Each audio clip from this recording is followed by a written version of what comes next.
I watch y'all coming here for years, cause you shot somebody. Now your life is shot. You gonna get that phone that Hollywood Horizon has been named girl. America's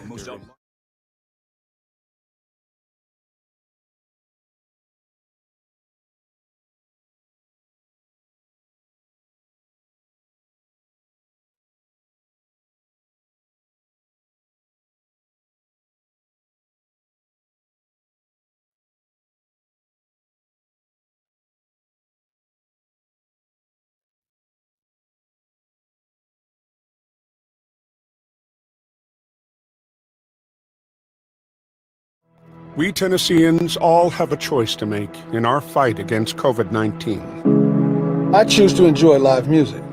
I choose to cheer on my team. I choose to go out. I choose to stay healthy. I choose to celebrate with my family. The choice is simple. Choose to live your life and choose to live responsibly. Face it, masks fight COVID-19.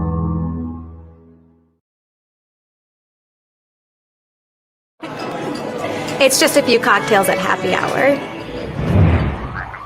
It's just a few cocktails at happy hour. Really good try. There aren't any cops around. I didn't think there were any cops around.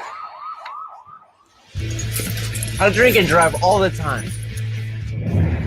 Sir, you've been in a serious crash. I need you to hang on, okay? Now.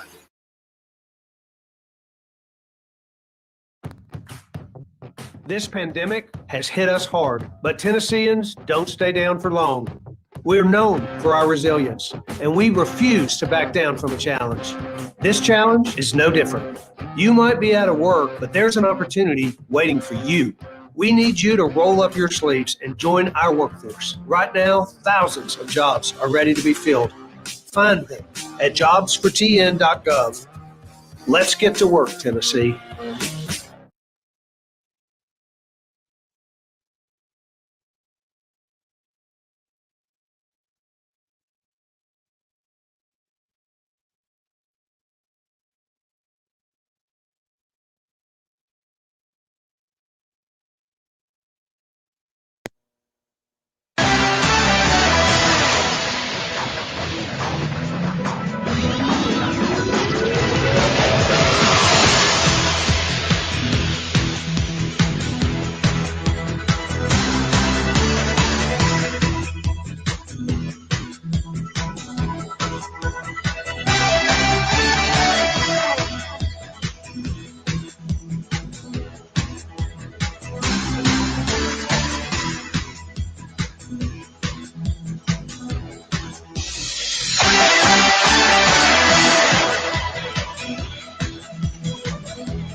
And good morning again, and welcome to Talk Back Live in the morning. It is now 10:40, 40 minutes past the hour of 10 o'clock Central Time, and a very pleasant good morning to you on a Monday morning. Yes, a lovely, wonderful Monday morning, and starting your day off at 82 degrees under a partly cloudy sky, a beautiful day to start your day. And I tell you what, folks, my goodness, we have a great show lined up for you today. Hot topics of discussion, news that you could use, local, national, international, And the number to call is 901-213-6020. Again, the number to call is 901-213-6020. And I tell you what, our topics of discussion, sports talk. Oh, yeah. We've got it all today, folks, and you don't want to miss this. Phone lines are open again, 901-213-6020, and you can join us on the conversation. Yes, sir. Good morning, Josh. Good morning, Bob. Good morning, everybody out there listening, watching, tuning in, wherever you may be. However you may be checking us out on this morning. You're good with the mic there. Okay. Another great show we got lined up for you today.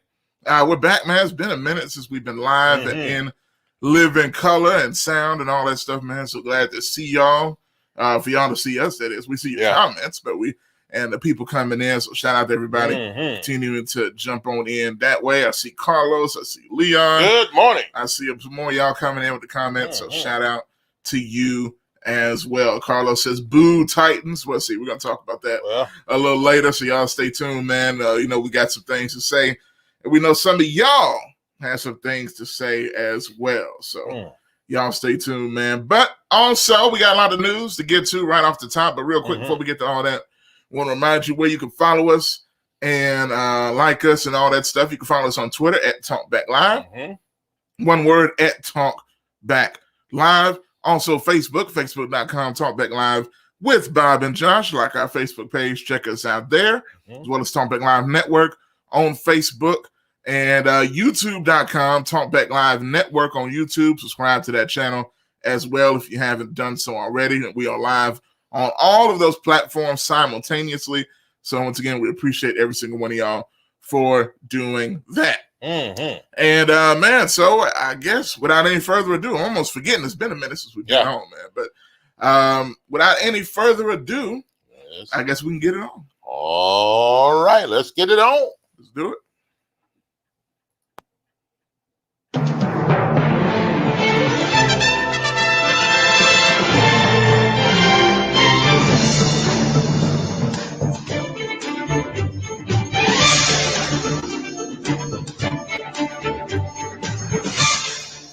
And in the headlines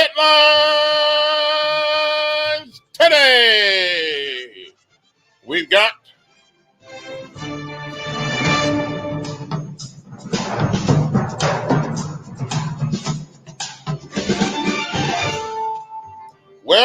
it is in the headlines is the word vaccine. Well, what? It's causing a lot of love, or causing a lot of headaches. It's causing a lot of disagreements. All of that. It's causing a lot of ease, and it's causing a lot of pain. Well, what are you going to do about it? It's the vaccine. Well, some people want it, some people don't. Let's talk about it. Josh, we have it. Make sure nothing's up against your mic there. Making that. Okay, all right. We have a topic today. It's called the vaccine. Yes, sir. A lot of people having problems with that word, vaccine. And man, vaccine and vaccinations have been around for years. Why are people so much in an uproar, man? In an uproar about the vaccination? I mean, from a child, you've been vaccinated with this, and for that reason. And now people are saying it's a simple shot again, a vaccination. Why are people in such an uproar? Well, I don't know. But what good and what bad is it causing? Well, the president is in, I don't know if you could say the president's in hot water, or is it something that the president is talking about now that because some people are not getting the vaccine, they're not making him happy right now. And so therefore, he's beginning to do something else about it. What is he talking about, Judge? Well, he's talking about quite a few things. Well, first of all, so y'all know about the vaccine. It's been out for a while. You know, several different ones. It's been now approved by the FDA, all of that stuff. And now, it's gotten to the point where, hospitals starting to fill up, emergency rooms, things of that nature. And it's getting to the point where President Biden's presidency hinges on the fact of how he handles the COVID-19 outbreak. Does he finally get it under control? And he knows that because it's coming up. It's toward the end of the year.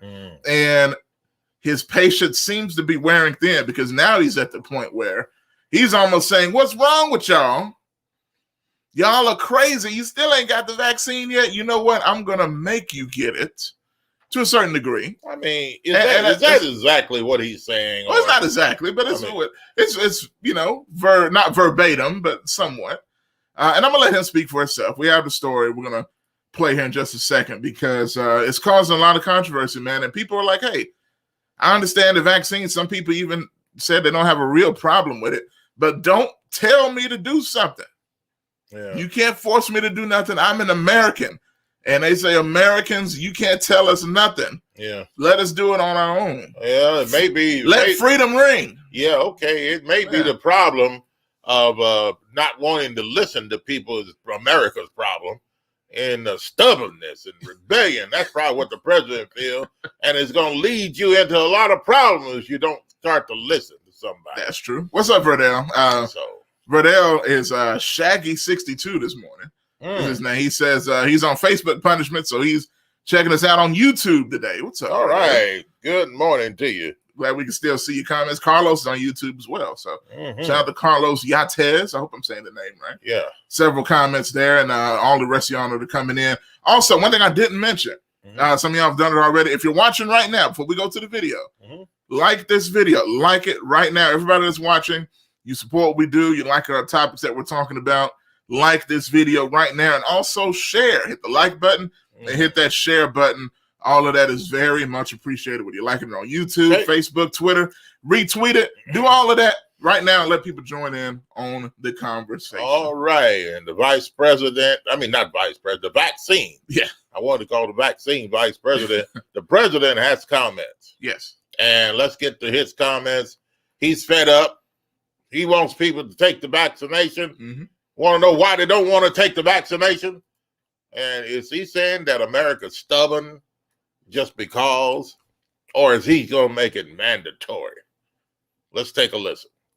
I'm patient, but our patience is wearing thin. President Biden, whose presidency rests on his ability to get the pandemic under control, announced a sweeping vaccine mandate for employers this week, a move he had long hoped to avoid. My message to unvaccinated Americans is this: what more is there to wait for? Within hours, the Republican National Committee threatened to sue, and Republican governors promised to fight the administration even to the gates of hell, with most threatening to challenge the rules. What the Biden administration is doing is government overreach, pure and simple. This is a power grab by the federal government. My legal team is already working. Nebraska will push back, fight back with any tool we can find. Have at it. We're playing for real here. This isn't a game. The mandates are an about face for Mr. Biden, who for months resisted them. I don't think it should be mandatory. I wouldn't demand to be mandatory. On Friday, the CDC released a study showing unvaccinated people are 4.5 times more likely to become infected than the vaccinated, 10 times more likely to be hospitalized, and 11 times more likely to die. This entire unit is filled with unvaccinated COVID patients. Some employers are welcoming the sweeping new rules, which require roughly 100 million Americans to get vaccinated, including federal employees and contractors, more than 17 million healthcare workers at hospitals and other sites that receive Medicare or Medicaid funding, and employees of businesses with 100 or more workers who could be required to be vaccinated or tested weekly. This is something that we're embracing and we believe in. But Americans are sharply divided. 48% favor a vaccine mandate, 52% oppose it, including 79% of Republicans. When asked about an employer mandate, support does grow. 52% support a business requirement, 45% oppose. I've been waiting and hoping that he would do something, and I agree with it 100%. I think he's gone too far. You can't make people get an injection. Biden's move comes after months of attempts to persuade the unvaccinated. This is your choice. It's life and death. Early declarations of victory. Today, we're closer than ever to declaring our independence from a deadly virus. and several missteps, including the decision in May to very publicly tell the vaccinated to take off their masks. If you've been fully vaccinated, you no longer need to wear a mask. And confusion now over booster shots. The question raised is, should it be shorter than 8 months? Should it be as little as 5 months? That guidance continues to be 8 months. That has not changed. Thanks for watching our YouTube channel. All right, Lester. All right. So what do you think? 901-213-6020. What do you think about the president and his vaccination statement? Yeah. I mean, you know, it's funny. He's fed up with people not taking the shot, and so therefore he wants to come up with a mandatory or something. What it sounds like. Well, see what's happening. They talked about like basically forcing businesses to say, hey, you need to have their employees. Yeah, to their employees. Different businesses around the country. They have 100 or more employees. So that's a lot of companies. Right. Now, a lot of companies, Google and some other companies like, okay, we got no problem with that. And others do have problems with it. As you see, most of them are Republican. I'm sure there are others that aren't Republican that have a problem with it. But they said up to 30 Republican governors are willing to sue the president, the White House, and everybody else. That's all about politics. You think that's so? all that's all about. Now, I mean, they said this Republican, Democrat. I mean, when is it that the politicians is going to be concerned about the people? This should not be. I mean, if the vaccination's good for America, then the politicians should all say at the same time, let's take the shot. Yeah. Whether you're Republican or whether you're Democrat. I think this is why the president's fed up. Is because he's a Democratic president. Republicans are saying, the president's lost his mind. This is not good for. They're literally saying that, yeah. So like I say, I don't know how to feel because I get on the one hand, people are like, hey, you can't make me do what I don't want to do. You can't put my job on the line if I don't do this. I feel like you're overstepping your bounds, which is what a lot of Republicans are saying, that this is government overreach. And what President Biden is saying is this right here. Been patient, but our patience is wearing thin. I've been patient, but hey. But the president wants to know what's wrong with not getting the vaccination. Yeah. What's wrong? I mean, and that's my question. What's wrong with not getting the vaccination? Oh, with getting it. With getting it. What's wrong with getting the vaccination? Yeah. I mean, what do people believe that will happen if you get vaccinated? I don't understand. Is it that they feel that some people going to die, or it's some type of germ or disease, and some people believe it's the mark of the beast, the mark of the beast, the Antichrist, and all of that they're putting the mark of the beast inside of you. Well, it says in the Bible it's supposed to be on your right hand or on your forehead. Yeah. But I mean, people read what they skip stuff and read what they want to read. This has nothing to do with the mark of the beast. This doesn't, I guarantee. But let me say this. Okay. It could lead. It's leading to that in a sense. That it's almost like a precursor, I guess. Yeah. Or a preview. Trying to make people take it and like a mark that will be happening in the future. But nonetheless.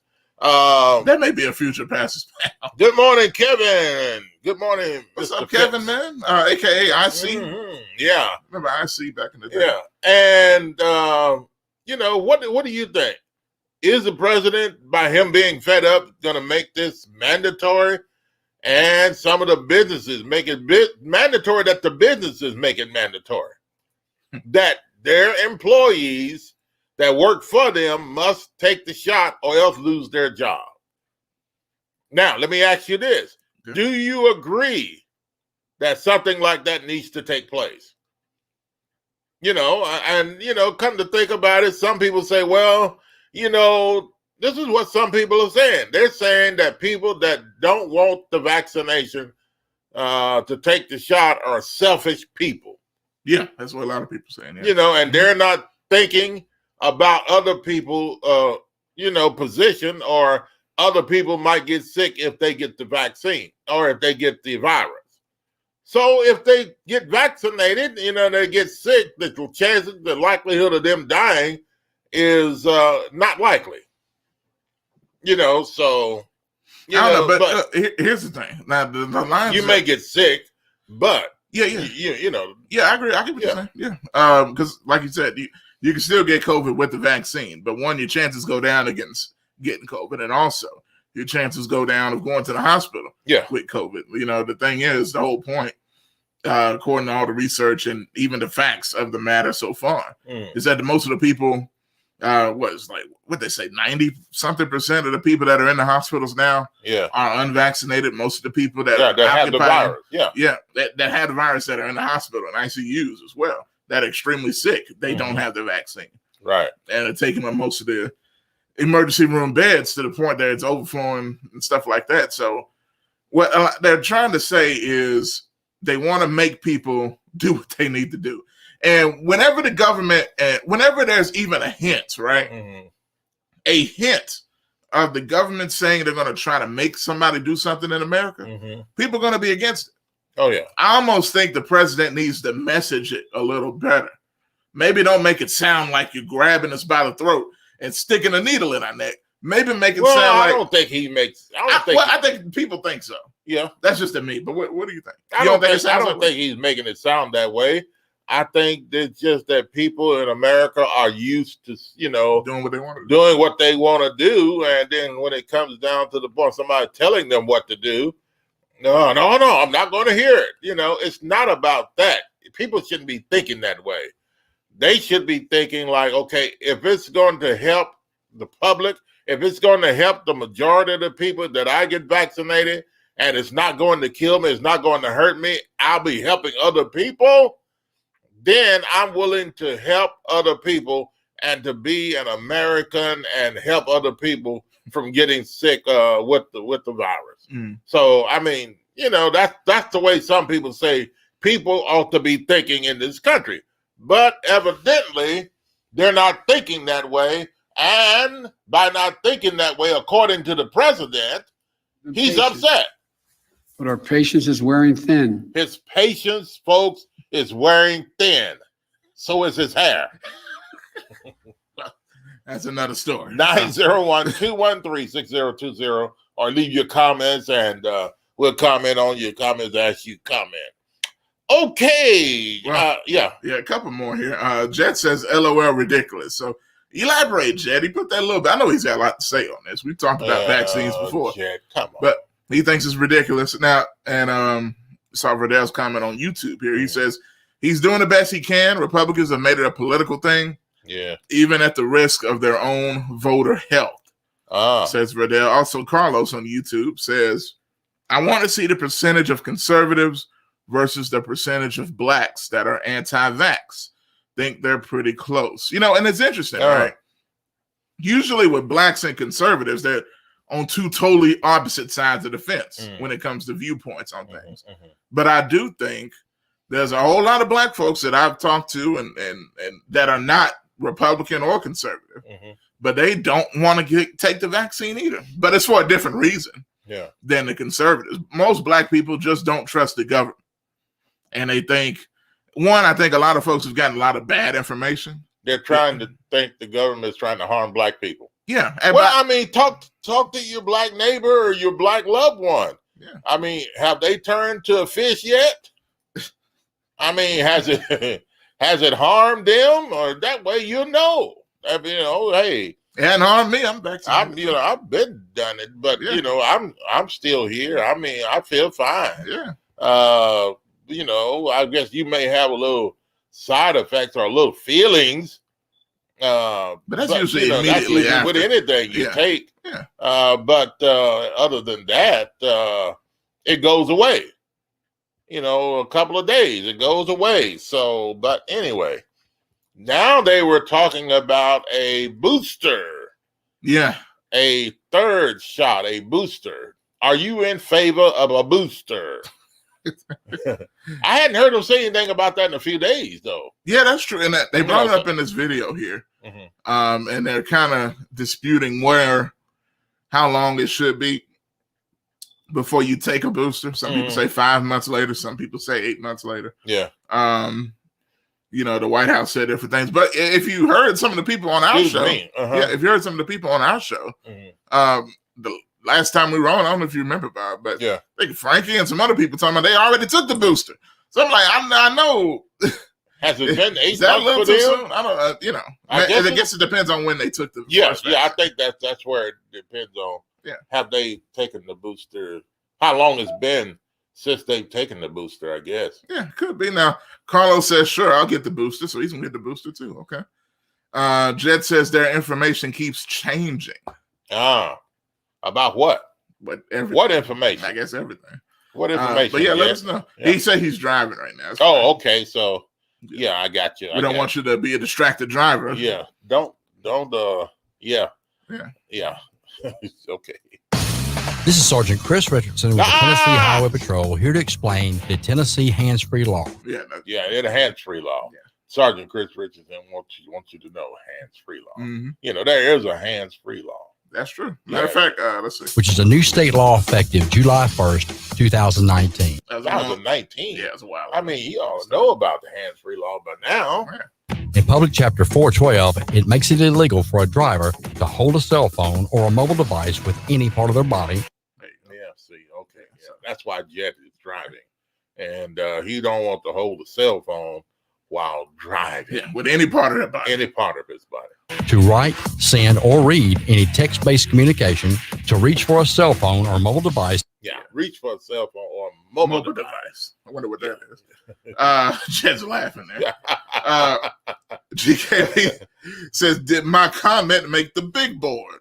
Let me put it on the screen. I think I did, man. All you said was hello, so yeah. Yeah, I mean, your comment made the big board. I mean, what what else does he want? I mean, I know some people on here, this morning, and I know the reason why you're here. Yeah, we know. Okay, so don't give me that. We know the reason why you're here. And we're gonna get to it. And we may. We may. We might get to it. So hey, the division leader champions, we'll talk about them. Yeah. Later on, maybe. So, but at any rate. Yeah. Last year's AFC South champions. All right. So is it selfish for other people not taking the shot and don't think about the people? Let's say they're at work, they're working around. Should employers, should your bosses at your job make it legal or make it mandatory that you take your shot? Here's a comment here from Kevin. What's up, Kevin? Yeah. In the building, he says the president is trying his best to get this pandemic under control. Yeah. Bad information has been given out, as well as black people are still talking about the Tuskegee experiment. Yeah. Which, that's some bad information on that too. But he said, we have been taking vaccines since childhood, and I am in favor of the booster shot. Yeah. That's what I mean. As a child, your parents took you places and you had to get your vaccines, your vaccination shots for this and that, all type of stuff, man. So what makes it? I mean, I guess the point is, grown folks, or you call them big people now, grown folks, big people, just feel funny having to be told, oh, I have to take a needle again, I have to take a shot again. And all these people taking flu shots. I mean, you don't know what's in the flu shot. You don't know what's in the flu shot. So what you worry about, but that's your opinion. You're right. Yeah, you're right. I don't want to be a bad American and force you to do something. Proud to be an American, where at least I know I'm free to take the vaccine or not. Yeah. Frankie says, good morning. Good morning, Frankie. She's in the building here. Good morning, Frankie. So, Frankie, what do you think about the vaccine? Have you taken it? Do you think that the president's trying to make people take the vaccination against their will? I don't know. I'm gonna play some of this again. Got some new people in. Yeah. And I'm gonna play this real quick, and we'll be right back. Yeah. Good morning, everyone. but our patience is wearing thin. President Biden, whose presidency rests on his ability to get the pandemic under control, announced a sweeping vaccine mandate for employers this week, a move he had long hoped to avoid. My message to unvaccinated Americans is this. What more is there to wait for? What more? Within hours, the Republican National Committee threatened to sue, and Republican governors promised to fight the administration even to the gates of hell, with most threatening to challenge the rules. What the Biden administration is doing is government overreach, pure and simple. This is a power grab by the federal government. My legal team is already working. Nebraska will push back, fight back with any tool we can find. Have at it. We're playing for real here. Hold it right there. Right there. The president said, whatever you're going to do and you're attempting to do or threatening to do, the president says, have at it. Because I'm going to get done what I want to get done as president, and you're not going to threaten me or make me look like a wimp. Have at it. Yeah, have at it, the president says. Go ahead. Have at it. We're playing for real here. This isn't a game. He said, this ain't a game. You see, he got that squint, like, squinting his eyes. Yeah. It reminds me of Clint Eastwood. Oh. You know what I mean? He squints his eyes like that, like he did in, what was that? What's the movie with the car? Y'all know what I'm talking about. High Plains Drifter? No, that's going way back. Oh, okay. I'm talking about Tarantino when he's old. Oh, man. I'm not aware of that. You ain't aware of his new movies. You know he's still doing movies. He's super old. Oh, now. Is he? He kind of looks like Joe Biden now. Yeah. Okay. Has he been vaccinated? Go ahead. That's a good question. The mandates are an about face for Mr. Biden, who for months resisted them. I don't think it should be mandatory. I wouldn't demand to be mandatory. Whoa, Mr. President. He don't think it should be mandatory then, and now he's begging people to get it done. He wants everybody to get done. So what is he really for here? Is he saying it now because he's president? Well, got a call coming in. Okay, let's take the phone call.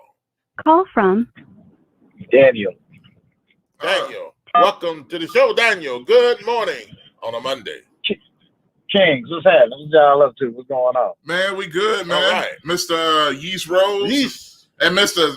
Yeast. Hold on, real quick. Real quick, because Bob showed me something. Did you ever get any sausage? Or whatever. Did that turn out good? It went down. Yeah, it went down. You know what I'm saying? You gotta know how to split them up. You know what I'm saying? Yeah, okay. There you go. What's up, man? Yeah, man. Nah, man, I took the vaccine, but I'm just remembering when we first had these discussions way back in 2020 when it first hit. Yeah. You had people that were just, adamant that they just knew what was going on and what it was. All these hundreds of thousands of miles later, that same energy is still carrying the reason behind not, I guess, kind of going through the process. Mm-hmm. And my thing is this: if we have something called eminent domain, which is to me government overreach at its finest, they get to take land and do what's best for development and planning for the state of the I guess infrastructure for whatever municipality, whether it be federal or local. Mm-hmm. So I'm saying at this point, unless you are a devout or orthodox when it comes to what you're putting in your body, you really have no basis of not making sure we get on the other side of this, because you can't take every debating point before we had the data up until now with the data. The consistency is there. People are not respecting what the reality is. And at this point, man, everybody act like government is like everyone else smart and government isn't. Government consists of people. They probably know when they're getting game ran on them. They know people that tell the truth, don't tell the truth. They know everything. It's government. Has to. It's too big not to. So for them to make decisions at this point where they're kind of pushing you down the aisle when they let you walk and you didn't want to walk straight, then you really have no basis of saying one way or the other, unless you have no basis of denying or not getting us to the other side of this, so we as a country can move forward and then, debate other points that will be there for us to debate. Because it's inexcusable at this point. No one has a petri dish in their car. No one does this for a living, yet they're arguing as if they do for reasons that are rooted in historical realities, but also just being selfish. And I'm assuming these are the same people that always question authority in their entire lives. So it's not rooted in anything that's objectively grounded in consistent behavior. Because I guarantee you, no one's concerned about what they're eating regularly, what they're drinking regularly. Yeah. But microwaves and all the things and the elements of technology and convenience that we have at our disposal. No one is critically assessing those day by day. So to have this with all these data points to show that people don't know what they're really talking about one way or the other when it comes to why they don't do something, it's sad, man. Because not a single caller has a culture in their car. They don't have a microscope in their vehicle. They're not doing this every day of their life. They probably were talking about football very vehemently, but till this came up, now they're experts in these different, scientific things. Like, God blesses everybody, but God don't bless doctors. You know what I'm saying? God don't bring blessings and healings and those, but the good Lord is the dictator. This is what it's going to be. And all the doctors that existed out here, they've cured all these diseases to make sure that the lifespan can go from people dying in their 20s and 30s, which they were at one point, to now you can at least get to, I guess maybe not even the full lifespan we're supposed to have. So basically, basically to your point, it's like nobody wants to trust, the doctors that are put here to solve a lot of these problems, or the scientists that are here to figure out a lot of these things with vaccines, things of that nature. And all of a sudden, it's almost like, now I'll just ask you this. Do you think there will come a point where most people will end up taking it because of so many bad things continue to happen? Like even now you got the country's kind of back to a point where hospitals are full again. Do you think the vaccine can be a part of helping stop that? No, because this is like beyond that. It's like, I'm saying people, they're bullheaded. Like, people are stubborn and they love to rest in their place. Now you're giving them a reason that, government isn't perfect. You know what I'm saying? People, but, it's like we don't expect like people to, as we try to create a more perfect union, to not be imperfect. Like, it's not going to happen, but you have to use deductive reasoning to sit up and come up with decisions that are based on, in this particular case, the whole. And vaccine, it doesn't matter. It's beyond it, because, man, people like, and then it's, it's race related, it's class related, it's people feeling like they want to have a voice and they're willing to do whatever it takes to satisfy their desire to be, hey, I got the spotlight on me and I'm not doing something. People have a vested and financial interest into not pursuing this either. It's all kind of different angles. And it's like, at some point, just take it beyond just the reality of what you're trying to make it about for this moment, and look at your behavior and what you truly desire inside. We all want to be safe.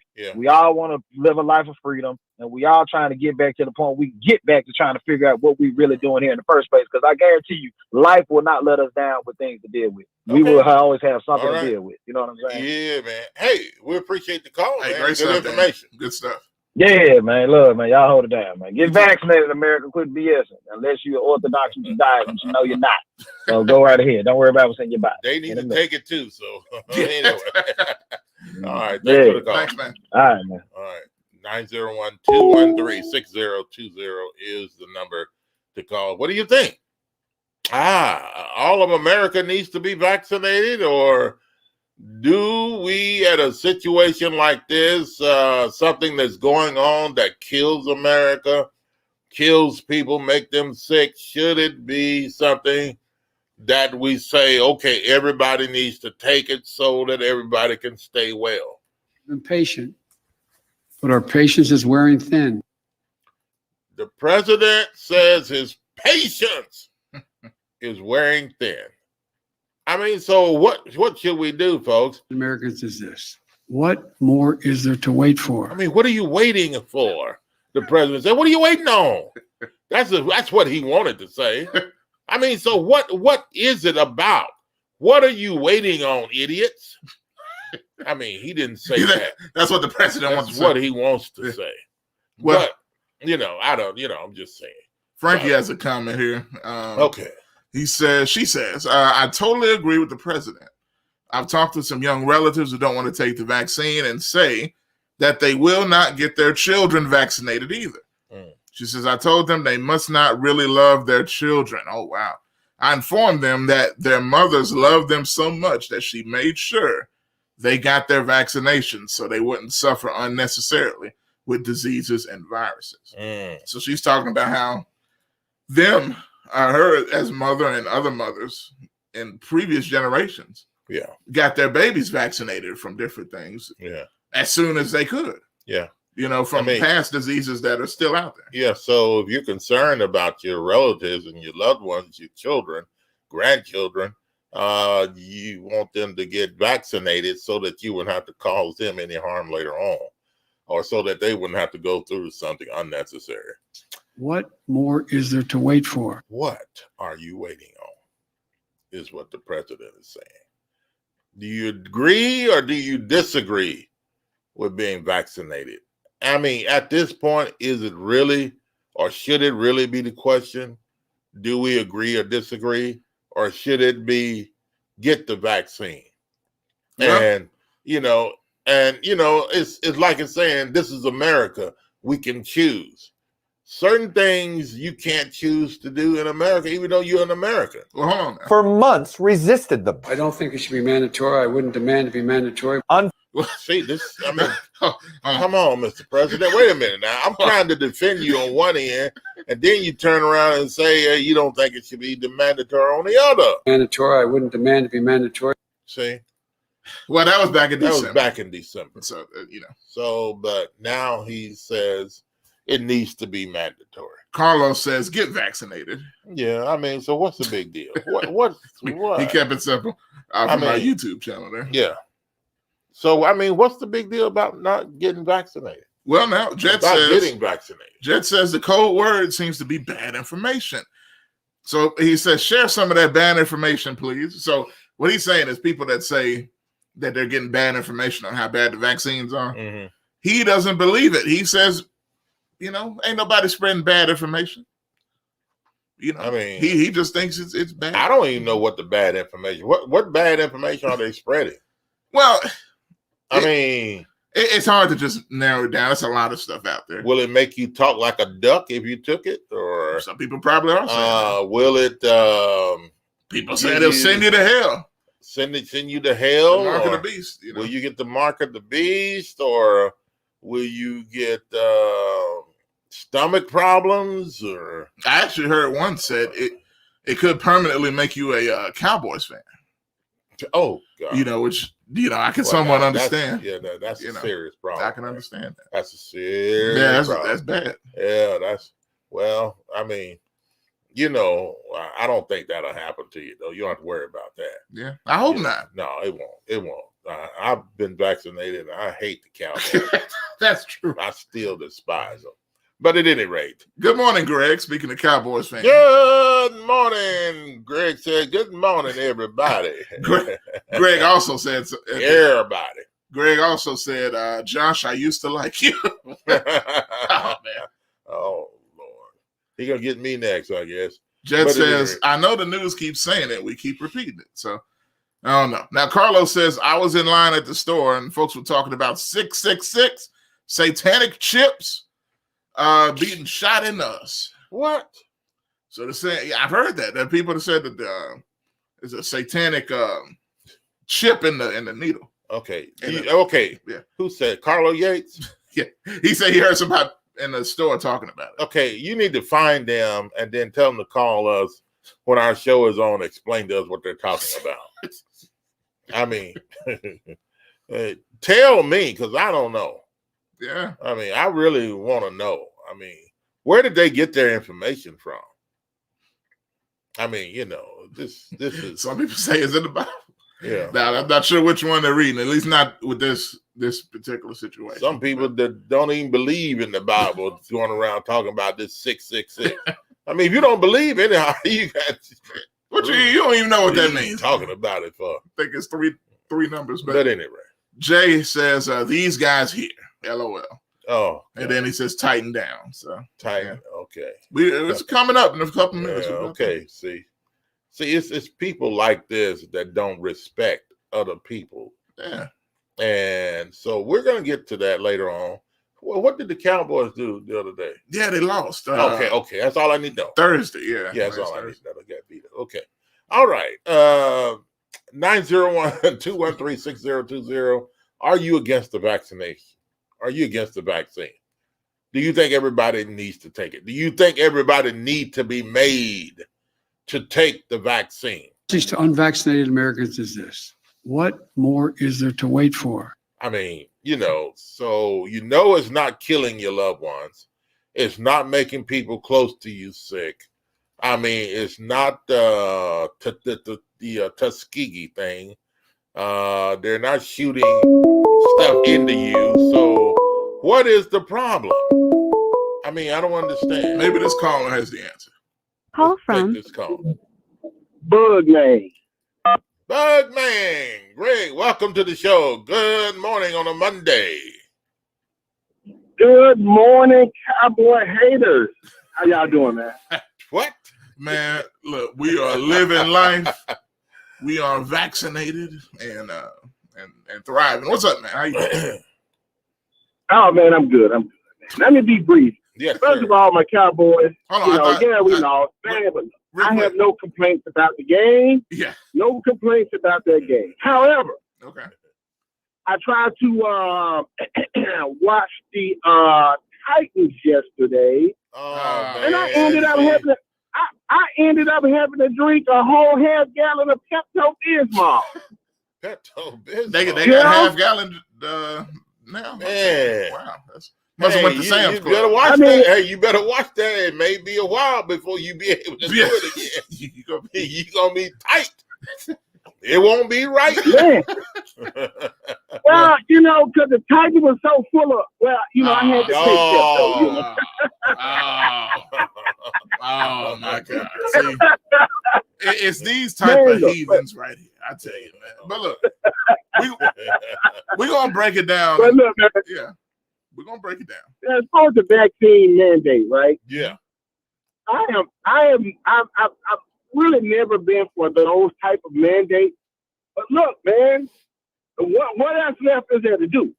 It's been completely voluntary this whole time, and still the people ain't doing it.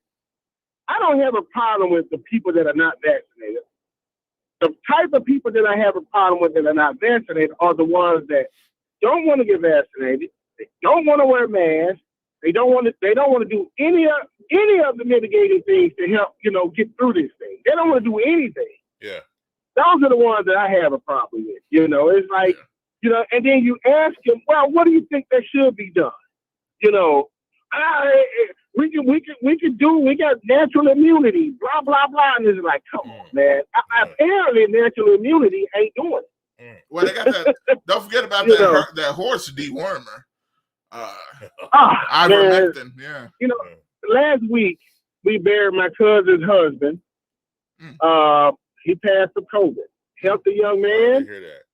Did not want to take the vaccine. So I got a cousin down there, and this is down home down in Mississippi. Mm-hmm. So I got another cousin down there who has vowed that he will take ivermectin instead of getting the shot. And it's just like, I don't know. It's things are just so off kilter right now. It's unbelievable. Yeah. Man. And right before I tuned into the show, I got a disturbing text about a very good longtime friend who's now on life support, not expected to make it. Did he get been vaccinated? Dealing with COVID for about a week and a half. Mm-hmm. Did he get vaccinated? I'm not sure of his vaccination status. I know he's a fireman, a lieutenant. Okay. But I don't know what his vaccination status is. But he had a stroke sometime overnight. And now it's on life support. And it ain't looking good, And Yes, sir. I don't know, man. I don't know what else needs to be said. Because even I don't know how sincere he was. Trump was at a rally a couple of weeks ago in Georgia. Mm-hmm. Told the people they need to get vaccinated. Well, he got booed off stage. Yeah. Yeah. And that wasn't because he was telling people to get vaccinated. That was because of other things. No, that was because of the vaccination. He was talking to his people. Yeah. Look, his people don't expect him to say that. They don't expect him to say that. Oh. Because and they have to know Of course he's vaccinated. He was one of the first people to get vaccinated. People need to really. So that, I mean, yeah, exactly. To your point. It's amazing, you know, that I don't know, man. I like I said, you know, of course the president said, you know, no mandate, but the back is against the wall now. Yeah. You know, it's the back is against the wall, man. I mean, you know, they've done all, like I said, they've offered it and offered it. You know, you got your commercials, you got your celebrities, you know, but the fear, the ignorance, and just willful ignorance is still out there, you know? Yeah. And it's far too many of that type of thinking out there. Now, you know, for some people that don't want to get vaccinated, now there are some people that are still responsible, even though they don't want to get the vaccination. You know, they're doing what they need to do. They're wearing their masks, they're social distancing, they're using their sanitizing things and whatnot. Yeah. And you know, staying out of crowds. You know, and those are the responsible people. You can't be mad at those people like that. You know, that's fine. I agree. You know, they're doing the other things. But the hardcore anti-vax people, like I said, they don't want to do nothing. They're the ones to me that are out here fighting and beating up people for wearing masks. You know, and out here angry at school districts for making their kids put a mask on, you know.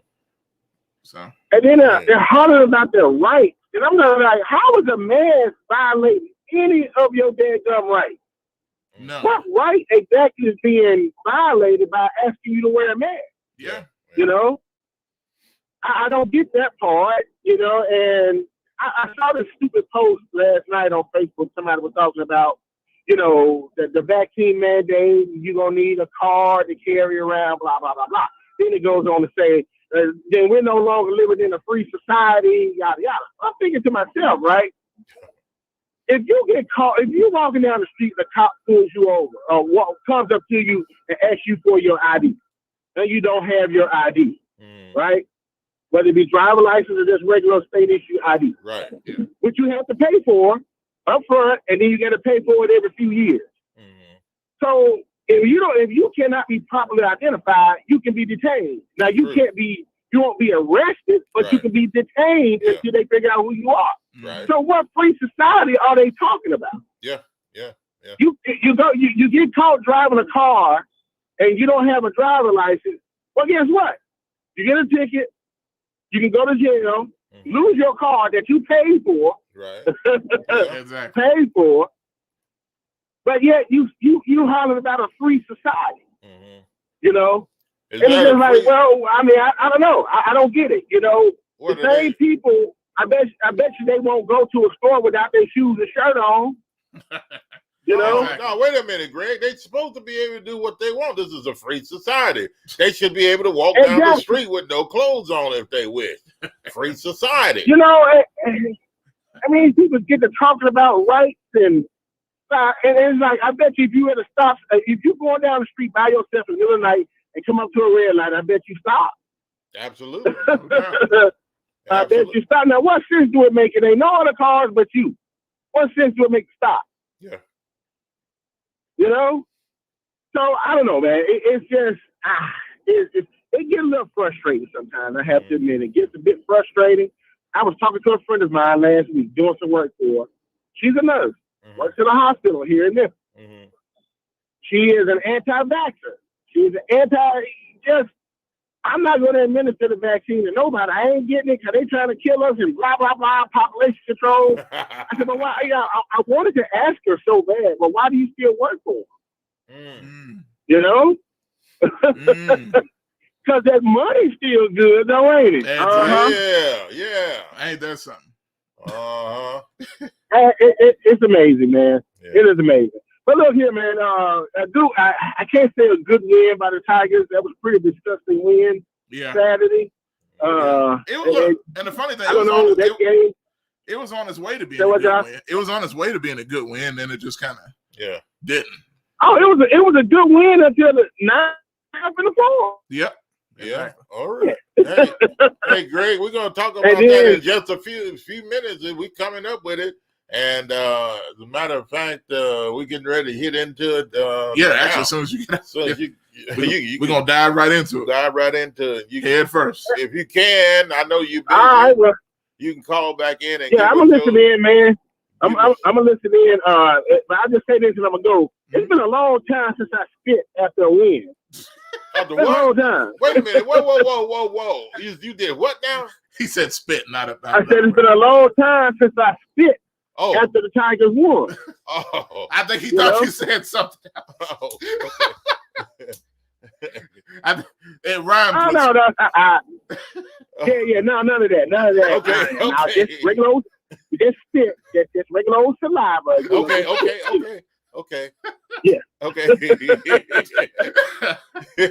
just thinking how crazy. When I got to run, man. But I'm gonna listen in as much as I can. Okay, man. Hey, Greg, thanks for the call. Appreciate it. I'm glad it was spit. So. Yeah. Yeah. All right. Have a good one, my man. All right. 901-213-6020, and it is college football time, I guess. We're gonna talk about a few. Wanna do college football first? Yeah, let's hit it, man. Let's hit it. Let's get it on. Yeah, some interesting stuff. 901-213-6020. And we're gonna talk about it. We're gonna talk about it. Let's go.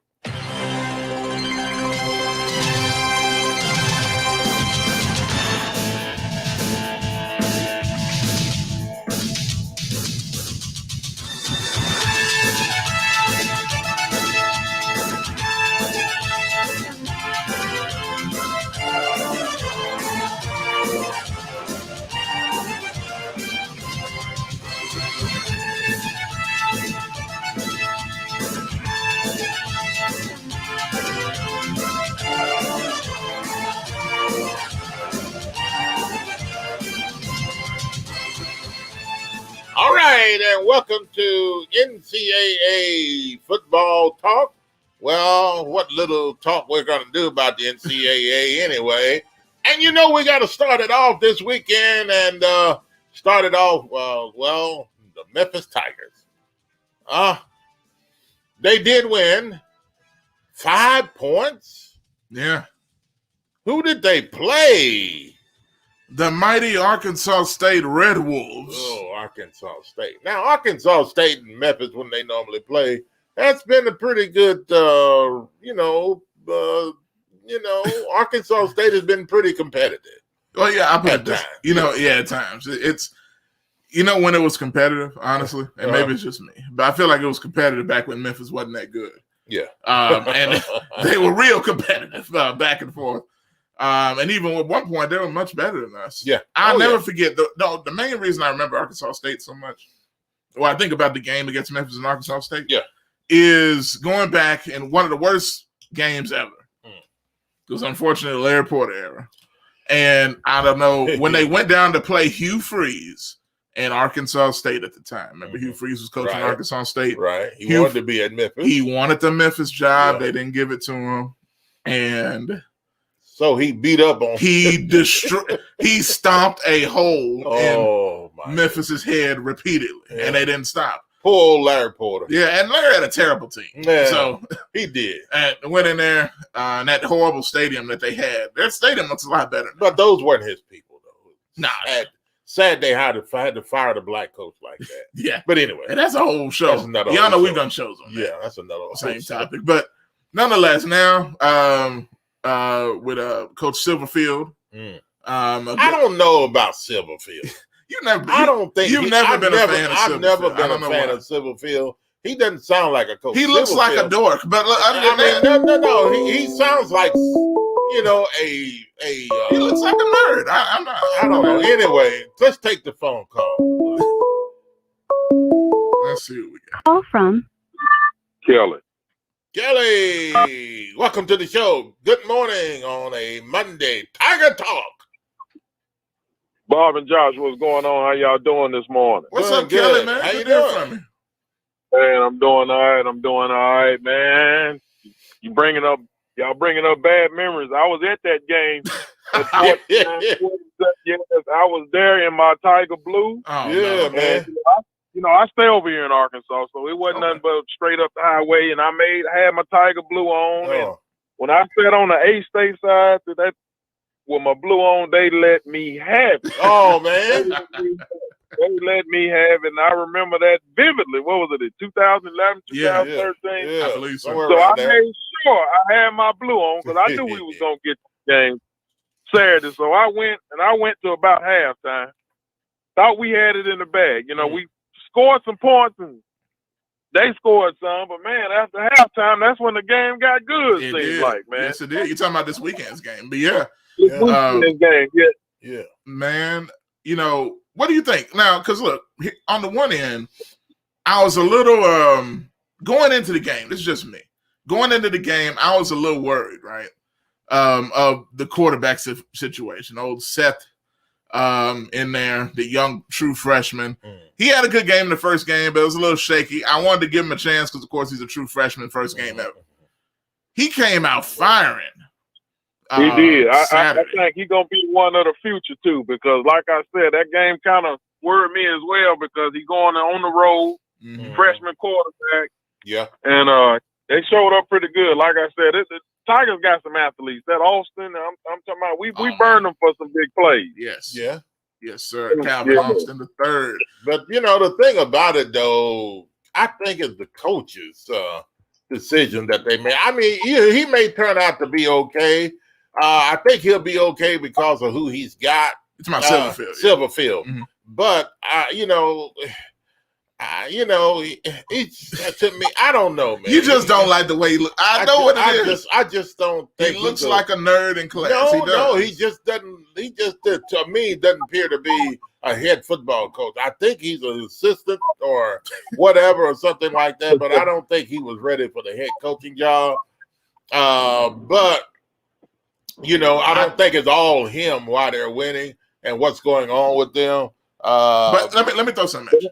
But Mr. Bob, Bob, he wanted to be here though, so you got to give him something for that. Yeah, he wanted to. You got to give him credit because for wanting to be he here. had a choice to go with Norvell. Yeah, and we're going to talk about Norvell next because it's a whole another thing. But he had a choice to go with Norvell, Florida State, or stay here. And matter of fact, I remember we were on the radio talking about this. I feel like Silverfield won the job by the press conference he had back when he was the interim coach. So. But all that being said, I don't think he wanted to go with Norvell. I think he wanted to stay here, and this was an opportunity possibly that he could get this head coaching job while they were looking for someone else. Yeah, but I think he thought this is my opportunity. As a matter of fact, I think Coach Norvell even told him to stay back, take the job. That's a Josh Passion or John Calipari. Oh, okay, yeah, the situation. Yeah, same situation. But at any rate, but I'm gonna ask you, Kelly, since you're on. What did you think about the game and going forward for this team this year? Well, like I said, I think we're gonna be all right, man. Like I said, I think the key gonna be this weekend when they play Mississippi State. Yeah. But overall, I think they're in pretty good hands. Hey, man, you're right. That's gonna be a big key. Oh yeah, and whenever you play in SEC school, and again, going back to that year. Larry Porter. That was the last time we played Mississippi State. Was Larry Porter? I think it was that same year or the year after.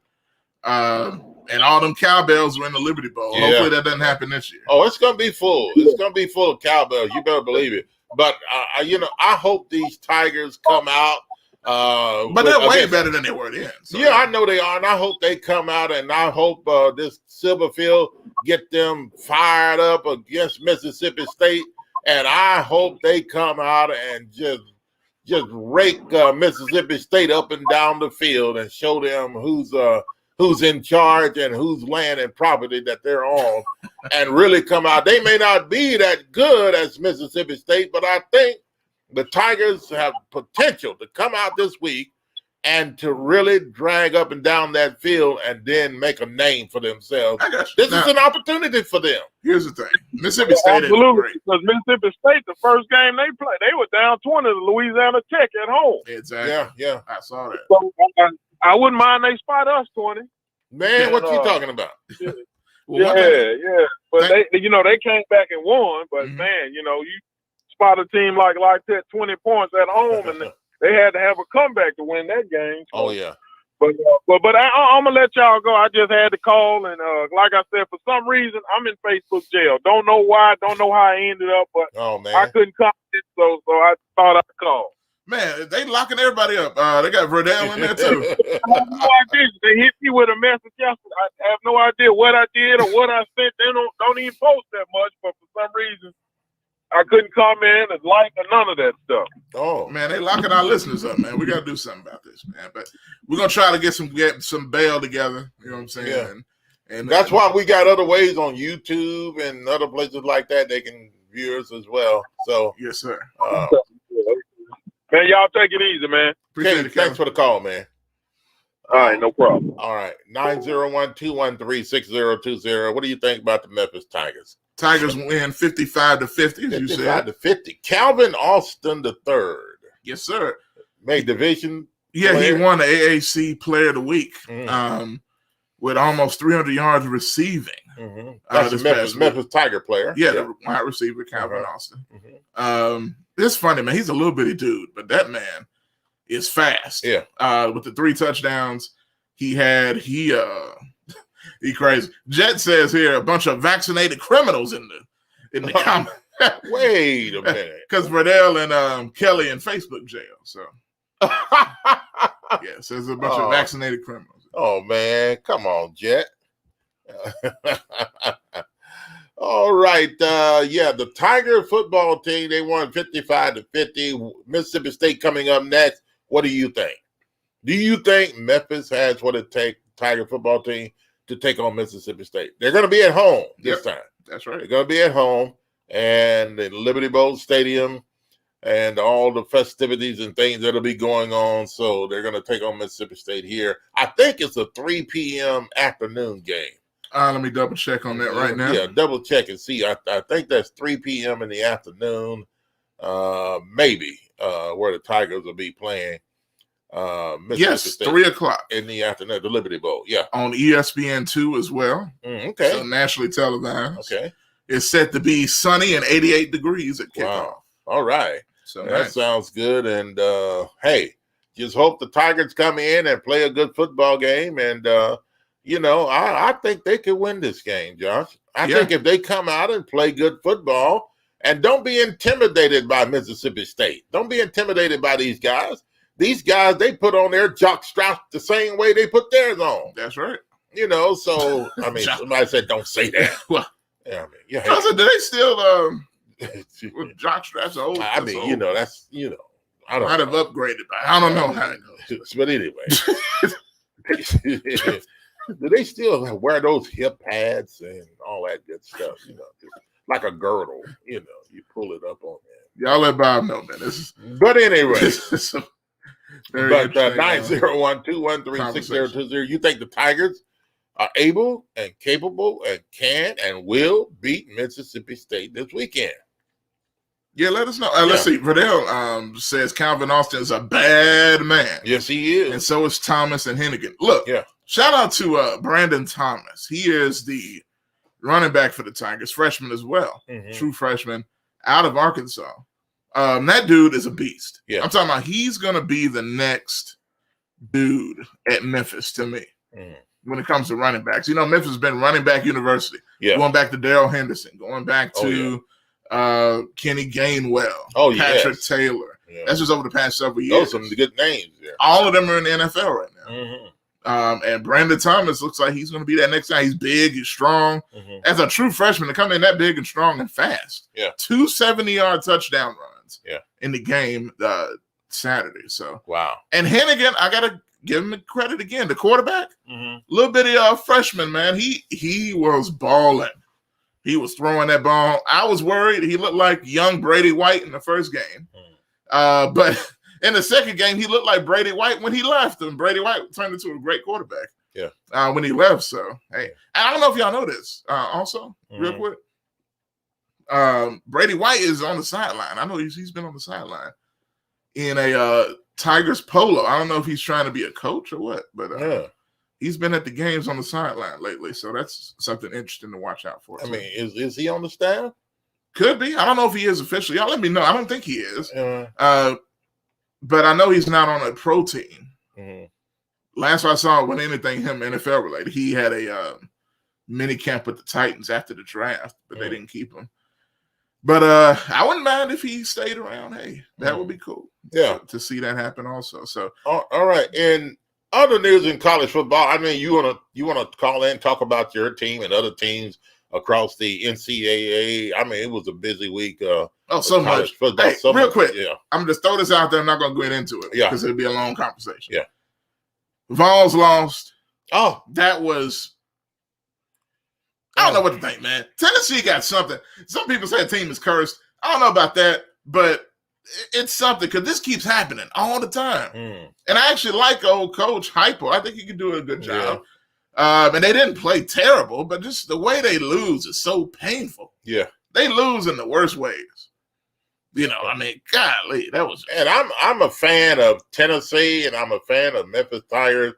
I'm a fan. Some of people the think Vols. you can't do that, but I'm both of them. I mean, you know, Tennessee really is in another, you know, separate thing all by themselves. When you talk about Tigers, and then you talk about the Volunteers. I mean, you're safe on both. Now, I wish they would. They're not playing each other this season. No, they're not. I wish they would play each other every year. That's my thing. I wish they would do that. They don't want to play Memphis. No, that's what it sounds like. Well, I mean, they think they would be beaten by Memphis because the Volunteers normally and used to be is the best team in the state of Tennessee, so they don't want to ruin that reputation, if you would say. Let's go to the phone lines. Call from Bugman. Welcome to the show. He's back. Good morning. I am back. And you're black. All right. Two coaches. There are two coaches that may not make it through this through the year. Well, they may not survive the year. Okay. That's Mike Norvell. Oh. And Coach O. Coach Ogeron. Yeah. At LSU. Well, I think you got a point about Norvell. I think he's in he's in a dire situation right now. And he's hurt. We got a video of him. We got something we're gonna play of him, and I think he was almost shedding tears. Did you see him shed a tear, John? It was close. He was close. He was close, giving that heartfelt apology to everybody. You know, man. Yeah. But yeah, man, that's an ugly situation down there, man. And you know, he's gonna have to have basically a miraculous season to salvage his job. I mean, because he's gonna have to be. I don't know what their schedule is this year. I don't know if they're playing either Florida or Miami. I don't know if they're playing either one of them this year, but he's going to have to be a big name and basically run the table. And then he's going to have to kill some teams. they're going to have to put the mash on teams, man, for him to save his job. And you know, I agree. The bad thing about Coach O is that, you know, I hate to say it about him, but even when he was at Ole Miss, when he got the interim at Ole Miss, he was a punchline with that coaching job at Ole Miss. You know, absolutely. He's just so beloved. You know, even his first year at LSU, he was a punchline. Nobody expected him to do anything near what he did. Nothing. You know, it's because and I felt bad for him, you know, because he was a punchline. Yeah. You know, and how do you hire a coach, you know, on a short leash? You can't. And I mean, I don't know. It's gonna be kind of crazy, but I'm a little concerned about this Mississippi State game. I'm a little concerned because you know SEC have much better line play. That's true. You know, yeah, they have much better line play. And now, I admittedly, I don't follow Mississippi State like I used to, you know. But, you know, and it's our quarterback, Memphis quarterback, he took some sacks in that game that kind of concerned me because they were blindside sacks. And he, you know, I know he's a true freshman, but, you know, that field awareness and hear that clock ticking from your backside, you know, he didn't seem to have that. Now, well, I guess I wouldn't expect him to, you know. Yeah, man, it's gonna be. I'm a little concerned. But you know what? I hear your concern, but I think, you know, I think he's going to pick up a lot quicker. I think this weekend he's going to be feeling the backside footsteps coming at him this time. Well, it's going to be a learning lesson. Yeah. Pretty quick. It's like, driving without your license. I don't know. He's not going to want that to happen again. It's not a good feeling. But here's the thing. With Seth Hennigan, I was worried first game. Like I said, he looked like early Brady White, except a little bit better because Brady White early was terrible. So I won't say that much. But he didn't really impress me too much in the first game. Second game, his jump was dramatic. I don't know if it was the play calling because they came out throwing that ball all over the field early and often. He was confident. He was sure of himself in those throws. He wasn't scared to go deep either. Yeah. And I think that's a great sign. That is a great sign. But this is a SEC team. Yeah. So that's going to be a big step. I mean, that's a big step from Arkansas State. Yeah, but it doesn't matter. It doesn't matter. It doesn't matter. Oh, it does. If you got confidence, you got to have the same confidence when you are better, when you come in against a team that's much better. And I think this quarterback can come in this weekend, and I think he's waiting to show out because this is an opportunity that people say, like some people have been wanting to get on stage and sing their song. This is the time where he can sing his song. And I think I hope he can sing. That's well, I hope he can. I know he can't wait to get on stage. And I hope his voice don't crack in the middle of his song. Hey, what was that guy? Who was that actor that had the terrible national anthem? I forget. Carl Lewis. Yeah, Carl Lewis. I hope he's not Carl Lewis. No. Oh man, him and Roseanne. I think she did it on purpose. Terrible. Yeah. Carl Lewis was out there being serious. Woo! Wow, that was awful. That was awful. But yeah, man. But it's going to be an interesting game. I think if the Tigers do keep their confidence, don't get down, because they probably get punched in the mouth. Yeah. The SEC, they the big boys, regardless if it's Vanderbilt or Alabama. Yeah. They still consider themselves the big boys. Well, you better believe Mississippi State's going to come out with the wolf mask on. And they're going to try to intimidate Memphis. They're going to try to come out, even during warm-up. They're going to do something crazy and out of the ordinary to try to make Memphis look down. Look at those guys. Look how big they are. Listen to the way they sound, man. I mean, this is all about intimidation. This is all about intimidation this weekend. And I'm going to go out on a limb and predict that Memphis. Well, yes, I'm going out on a limb and say that Memphis predict that Memphis will win this football game.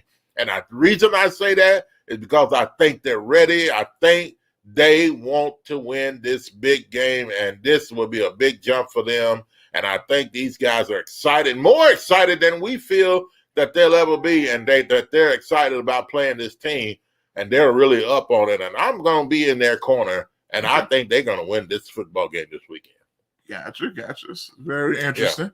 Memphis is probably going to have to play 2 linemen, and the rest of them going to have to be DBs. That defense. That DB action is rough. Very bad. Yeah. It's rough. Look, it's rough. That I have to say this. Yeah. I have to say this. Now, watching that game, I actually recorded it.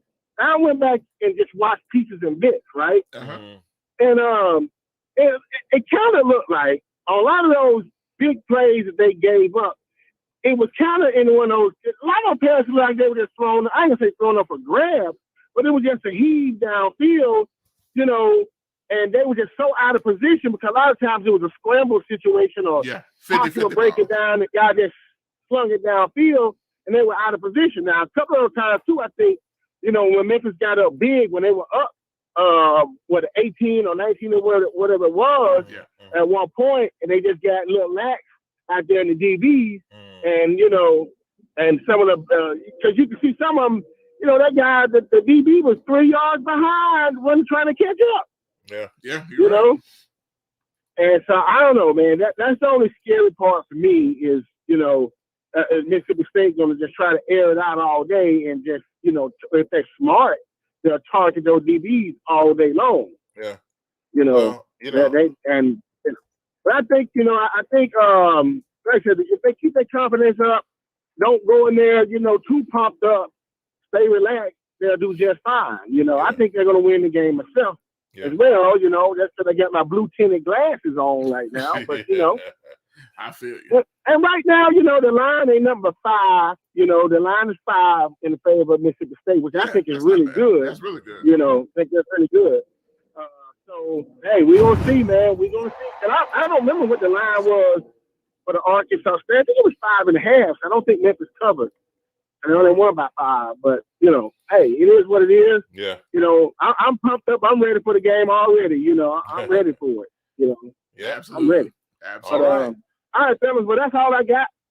And tighten up, man. Tighten up. Yes. But look, I'm not a Titan hater. I'm a root for the Titans every time they don't play the Cowboys. So So that's all this year. But I don't think we play this year. I have to admit, sometimes it's hard to watch them, man. Sometimes it's hard to watch them. Well, we're gonna get into it, man. I have a That's all right. I have a solution. So. Well, yeah. I got a Well, theory. at least they didn't get absolutely destroyed like Green Bay did.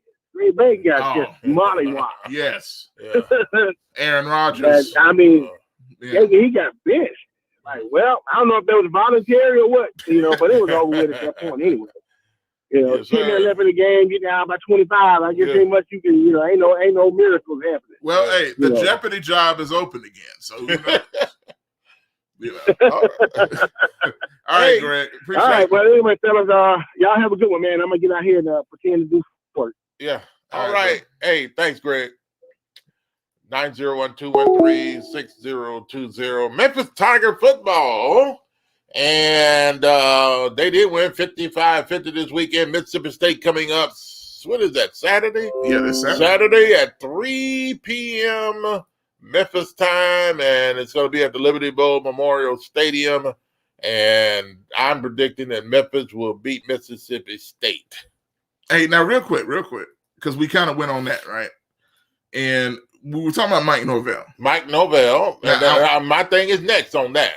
Okay. Because I got the video, and Okay. I want to play this real quick if you're ready. Yes, Mike Norvell at Florida State. All of you remember when he left Memphis and went down to Florida State. Thought it was going to be a big old job. Well, it is a big job. It's a big job. He had to replace the big man down in Florida. So before we get to it, let's get this phone. Let's take this phone call. All right, let's go. All right. From Vincent, welcome to the show. Good morning on a Monday. Good morning to you. What's up, Vincent? Yes. Good morning, guys. I'm calling in my pastoral voice here to eulogize the hopes of Josh Midget that the Titans will ever make another Super Bowl. Dear family, beloved friends, let us bow our heads and join in prayer to help Josh overcome these difficult moments and difficult times. You know what? But wait a minute. Who is this, first of all? You know what? I'm not going to receive that, Pastor. I'm sorry, the wrong prayer. Let me get my prayer in order. Yeah, I bet you had that. You wrote that after the game. You wrote that after the game. Actually, guys, I'm being hypocritical as a Packer fan because we got the snap beat out of us. You know what? Yeah, and Greg just brought that up. I am so happy to see that. I'm not going to lie to you. Especially after our game, I needed to see somebody else get whooped. So, hey. Yeah. Well, see, that's why y'all lost, because you're not supposed to wish other people's demise. See, that's the very reason why you where you are, because you wish other people's demise. So I called him to pray for you, and he wishes for my demise. You see the difference? Hey, no, but I prayed afterwards. You know what I'm saying? Well, I'll be honest with you. I wasn't anticipating that. I thought with Julio Jones and expectations that it was going to be a little different. But, it's just one game. Like Aaron Rodgers said, it was just one game. But, I think with Aaron Rodgers, I think that plan that he had backfired on him because it just looked like something was just missing. I don't know. But they look nonchalant, like they really didn't care. He looked like he didn't care. And it just was unfortunate to see that. But anyway, moving on from the NFL, well, let me say this about the NFL. I am proud of the University of Memphis. You know, we had several running backs to start yesterday, and several of them played. Like Kenny Gainwell scored his first touchdown. Darren Henderson got a touchdown. Mm-hmm. Antonio Gibson got almost 100 yards. Yes, he did. I forgot about him. Yeah. And what's the name? Pollard, man, I don't know why Dallas doesn't use a guy like that guy. He's such an offensive weapon. They're just not using him to his full capabilities. I look for him to get out of there after this year.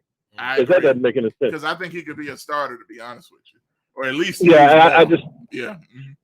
I just think he's behind a contract, a big contract that they want to pay Vicky Elliott. Exactly. And it's unfortunate that they don't do that. But yeah, Memphis got some really good running backs in the league. So they are about to become running back because they got quite a few running backs there. And as far as the Tigers are concerned, I'm gonna say this. My perspective, the first half, the defense actually played pretty good. Yeah, they did. I think what happened was they started playing where the offense was scoring so quick, the defense didn't have time to get no rest. That's true. Arkansas State and the second half had 2 or 3 sustained drives in succession, and Memphis had back quick plays. Calvin Austin, Brandon Thomas, Calvin Austin, Sandak. They were scoring so fast, the defense get off the field for like about a minute and had to come back out and deal with a sustained drive. Plus, they were passing. Yeah. And I think in the fourth quarter, they got tired because of that. You know, that's a great point. And just to your point real quick, it's funny because that's been the problem past years. Because the Tigers' offense has been so lethal over the past several years, going back to Norvell and even Fuente a little bit, but especially with Norvell's teams, with Riley Ferguson and Brady White and Henderson and Gainwell and Anthony Miller and all these guys, they were scoring so fast and so frequently that you couldn't tell if the defense was good or not because they would be off the field for 2 to maybe a minute, 30 seconds, and then they had to, oh man, they scored it. They scored before I could sit down. You know, so that's really not a good, particularly if the other team is scoring on sustained drive. Exactly. Yeah. So that's the thing. Arkansas had about 3 or 4 sustained drives for their scores, and that quarterback from Arkansas State. Now, the guy that gave us the most trouble was the backup quarterback who was the transfer from Florida State. The little skinny dude. I mean, he was skinny as well. Yeah, but he was. You know, in the game before that game, he came in and like game busted on somebody and got 200-300 yards in 1 half in the previous game. So that guy's no joke. I look for him to probably eventually be the starter. And so basically, I followed that game. I said, man, it kind of reminded me of the Tigers when they played Central Florida for the championship about 3 or 4 years ago when they played down there, Anthony Miller. And it was like 62-55. Those teams just going back and forth. Yes. Incredible play after incredible play. And that game, it was an exciting game. You know, a lot of people say, well, Memphis ain't beat nobody. But you can only beat who's on the next game schedule. You know, I mean, you can't beat a top 10 team every week. I mean, and we don't have that luxury to even have them scheduled. I look for Tigers to beat Mississippi State next week. I'm not afraid of them. They're not better than Ole Miss, I don't think. And I feel like, you know, we played Ole Miss to a reasonable, respectable game and won last year. Yeah, beat them a couple times when they were really good. So I'm not afraid of Mississippi State. People on Tiger fan message page are saying, well, you know, wait till we play Mississippi State. It's almost like, man, you know, all these doubters. I'm telling you, that's Memphis fans for you, unfortunately.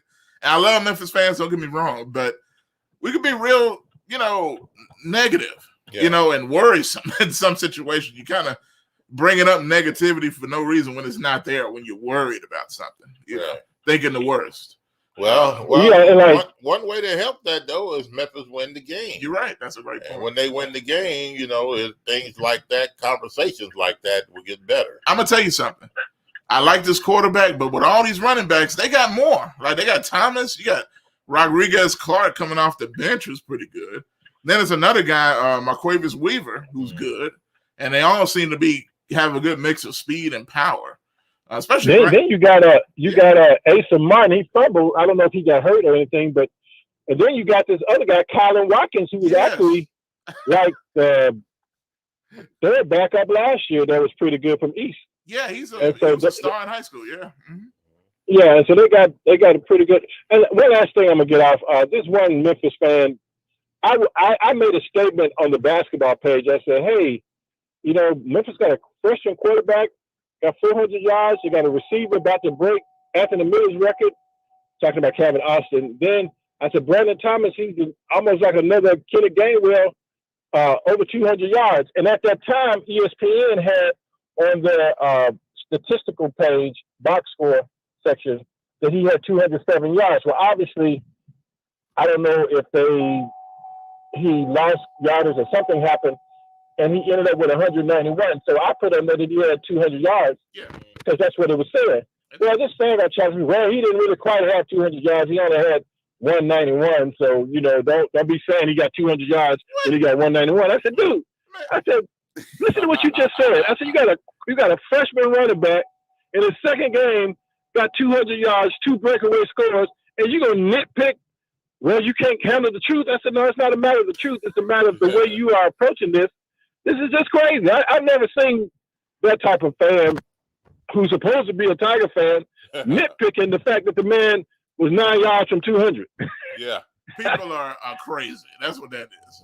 That dude deserved a holy laying of hands, to say the least.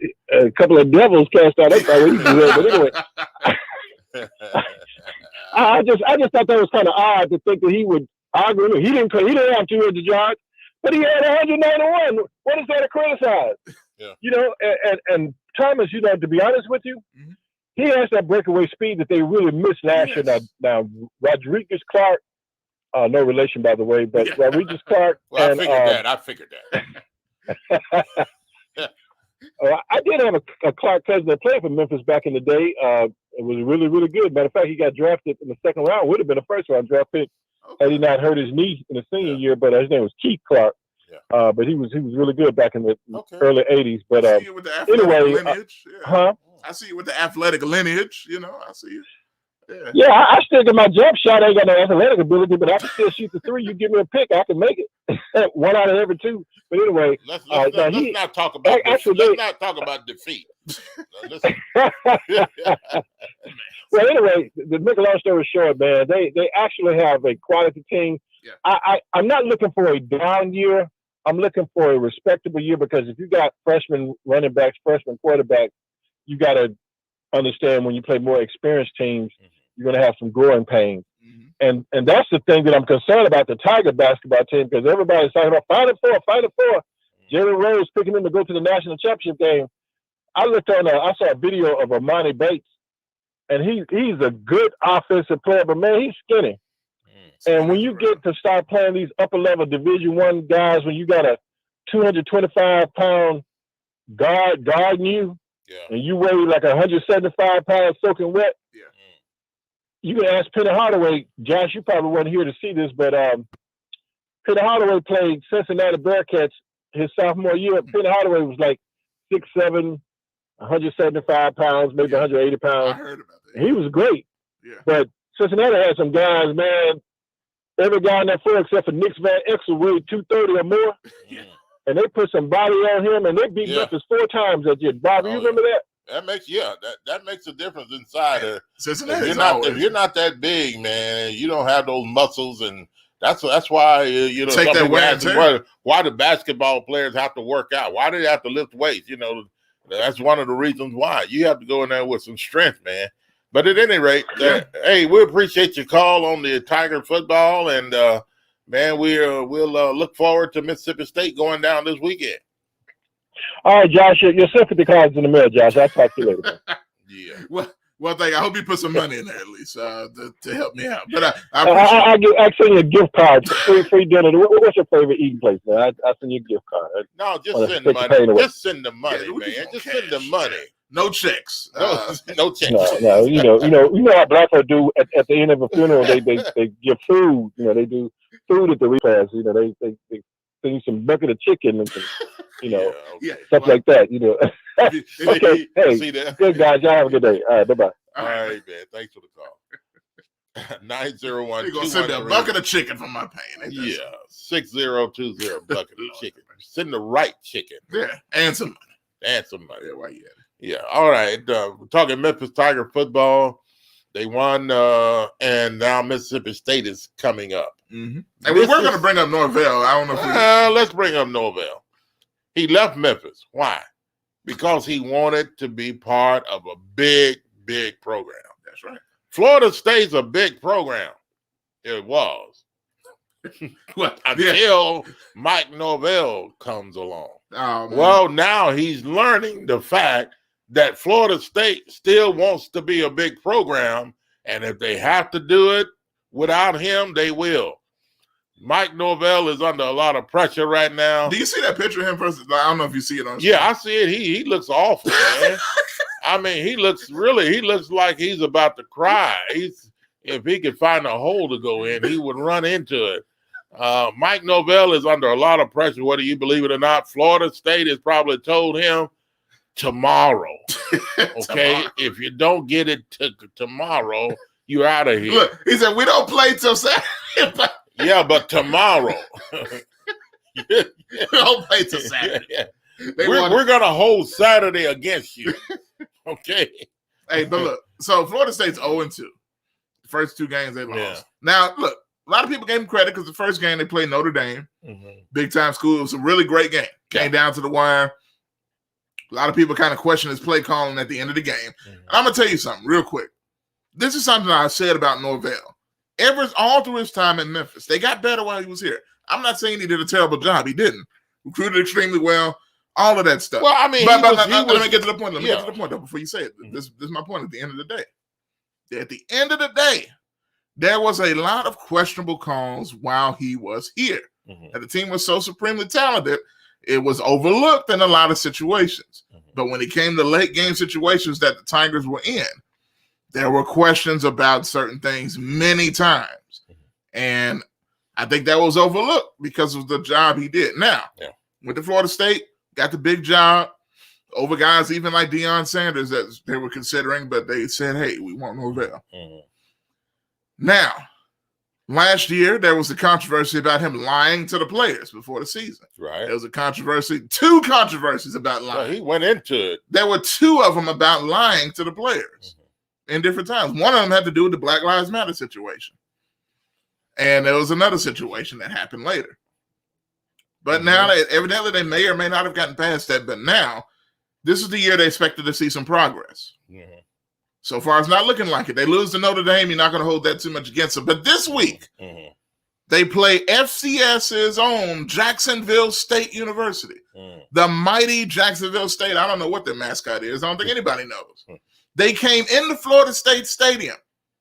And when a team like that comes into the Seminoles' home domain, they're expected not to come out well. Especially if they're a team of this caliber. Yes. Doesn't matter how good or bad Florida State is. They're still supposed to be more talented than a Division II, essentially, school. And they went in there and beat Florida State. Happened in the last second Hail Mary. Norvell was very distraught after the games. You can see right there. That's the picture of him at the press conference. Let's hear some of what he had to say. All right, first off, congratulations, Jacksonville State. Obviously, we did not have our team ready to play today. Coming off of last week, we came out and you definitely did not play in any way to the standard of what we're capable of. And that was the penalties, the self-inflicted, mistakes mentally. I mean, it's 100% on me. And did not have the guys ready to go, and that's something that that will be fixed and will be addressed in every potential way that we can here moving forward. But that was a very disappointing performance, for our football team. I thought defensively, competed and battled, throughout the course of the game. They're late in the fourth quarter. They've been on the field for a long time with not being able to sustain drives offensively. Gave up some explosive plays, had some penalties that cost us throughout the course of the game, and allowed them to extend drives. And, there at the end, just didn't make the play to be able to finish it. Offensively, there was no rhythm there. We would, every time that we would get something going, there would be a penalty or a mistake that would put us in a long yardage situation. We were very inconsistent in our passing game. You had too many negative plays, and poor on third downs. Just everything that it takes to be successful to play the game of football. Offensively, we did not do, and we need to continue to evaluate where we are, which we will do, and what we're doing, and then we need to move forward as a football team, because that's totally unacceptable. Well, somebody said Mike definitely cried in the car. That's Brodell. He got to the car. He just had to let it go. Yeah, you can tell he's holding back, man. He's holding back for the cameras. He yeah. Didn't want to be caught crying because if he cries, it's going to be all over ESPN. I mean, Mike Norvell, you had a chance to win a bowl game when you were at Memphis. You left. Vincent, aka Derek, he said in the comments, Mike Norvell never won a bowl game in capital letters at Memphis. He never did. Like, people don't remember that. I mean, they remember all the other things. He had an opportunity. He did. Yeah, he did. But he wanted to go so much down to Jackson, Florida State. He wanted to go down there so bad. Tallahassee. Yeah. He just didn't want anything else to do with Memphis. He left the boys hanging. He left them hanging. And so Mike Norvell, they don't want you back at Memphis. He went to greener pastures, Bob. They say the grass is greener. Yeah. Or is it? But he killed it. He killed the grass. He killed the grass. He killed the grass. He killed the grass. Mike Norvell, they're trying to get you out of there before the grass dries all the way up. Well, Sabine Finster, shout out to you, says the grass ain't greener on the other side. Yeah. LOL. Well, you should have told that to Mike Norvell. I mean, is it better that he did leave? Well, from Memphis? Yeah, this is better that he did leave Memphis. I mean, he thought he had it made in Florida. He thought all of a sudden he was going to be this big guy. This is what I've been working for all my life, is to be a big time, college football coach. And now here's my opportunity. And he goes down to Florida State and he blows it. Now, I know, I think it was Greg, he brought up about he doesn't know who Florida State has on the schedule. Now, Florida State is in the ACC, that is. So they're in there with North Carolina, Clemson. Yeah. That's enough right there. That's enough. Miami, Florida, the Hurricanes. And they play the Florida Gators as well in Gainesville. Wow. At the end of the season. They play Clemson at Clemson. Oh, God, they're getting, God. So he's got it in for him. Yeah, if he lasts that long. Some of these other games are winnable, but North Carolina's a good I don't team, know. too. According to Mike Norvell, so far, it may not be winnable. Jed says it might be greener, but that water bill is high. But I mean, he looks like a deer in headlights in this picture. I mean, he should. I mean, he's embarrassed. He's clearly embarrassed. He should. He should. I don't feel sorry for him. He left a winning program, a program that could have been a winning program, and he went and abandoned these young men. He abandoned them because he wanted to be bigger on the other side. That's what he wanted to do. And now Mike Norvell, look at you. Look at you. Just look at you. I mean, you're not better than anything. Anyway, but Mike Norvell, he made a big mistake. He know how to rub it in him. Yeah, he just made a big mistake. I don't feel sorry for the guy, but I do feel sorry in a way that man, he lost an opportunity to coach a good football team here in Memphis, an opportunity to bring. Well, he coached some good teams. He coached some really good teams. He could have brought it even farther. I agree. But, and the way he left, man, it was like a confusion left back behind, But anyway, I don't know if he's going to make it there this year at Florida State. If he does, it's going to be a miracle. Because I think they've already talked. The athletic director's already talked to him. And here's the thing: there's fan pressure because I don't know if y'all heard the fans are starting to turn on him. When the fans turn on you, that means they're going to put pressure on the university to make a change. Oh, absolutely. I mean, we all know how that works. So and you know what the university going to do. Yeah, and when it comes down to money and tickets, people not showing up, that's going to matter. Now, let me show y'all real quick. This is how that game ended. Before we move on to the next topic, this is how the game ended in Florida State and Jacksonville State. Here's the last few seconds here. Let me go right to the last play. And y'all check this out. 6 seconds left. Take a listen. Take a look. Here's how it ended. Here's Cooper, four-man rush for Florida State, going to cut it loose. Phil Johnson caught it inside the 10. Phil Johnson on his feet, he'll cut back, and Jacksonville State has won at the Horn.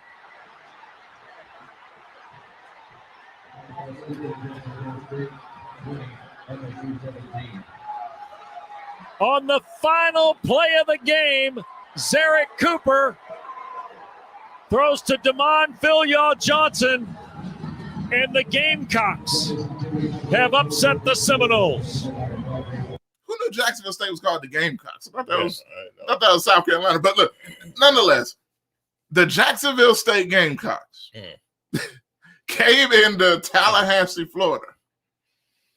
Well, and look, here's the thing. Now, look, we know Division II teams sometimes come in and beat big teams. It happens sometimes, right? Not too much. No, but here's my point. I'm coming to a point. It's a reason why I'm setting it up for a reason. Yeah. Usually those Division II teams are very good in Division II. Sometimes they're juggernauts in their division. They come over and they might get one. Let me tell you about Jacksonville State. They came into this game 0-2. So they lost their first two Division II games. And they come into Florida State and win. Yeah. That's not good. That's not good for Florida State at all. It's not good. That is not good at all. Derek says, I wonder how many assistants from Memphis followed him to Florida State. Say he's praying for them as well, man. Said, I'm praying for everybody.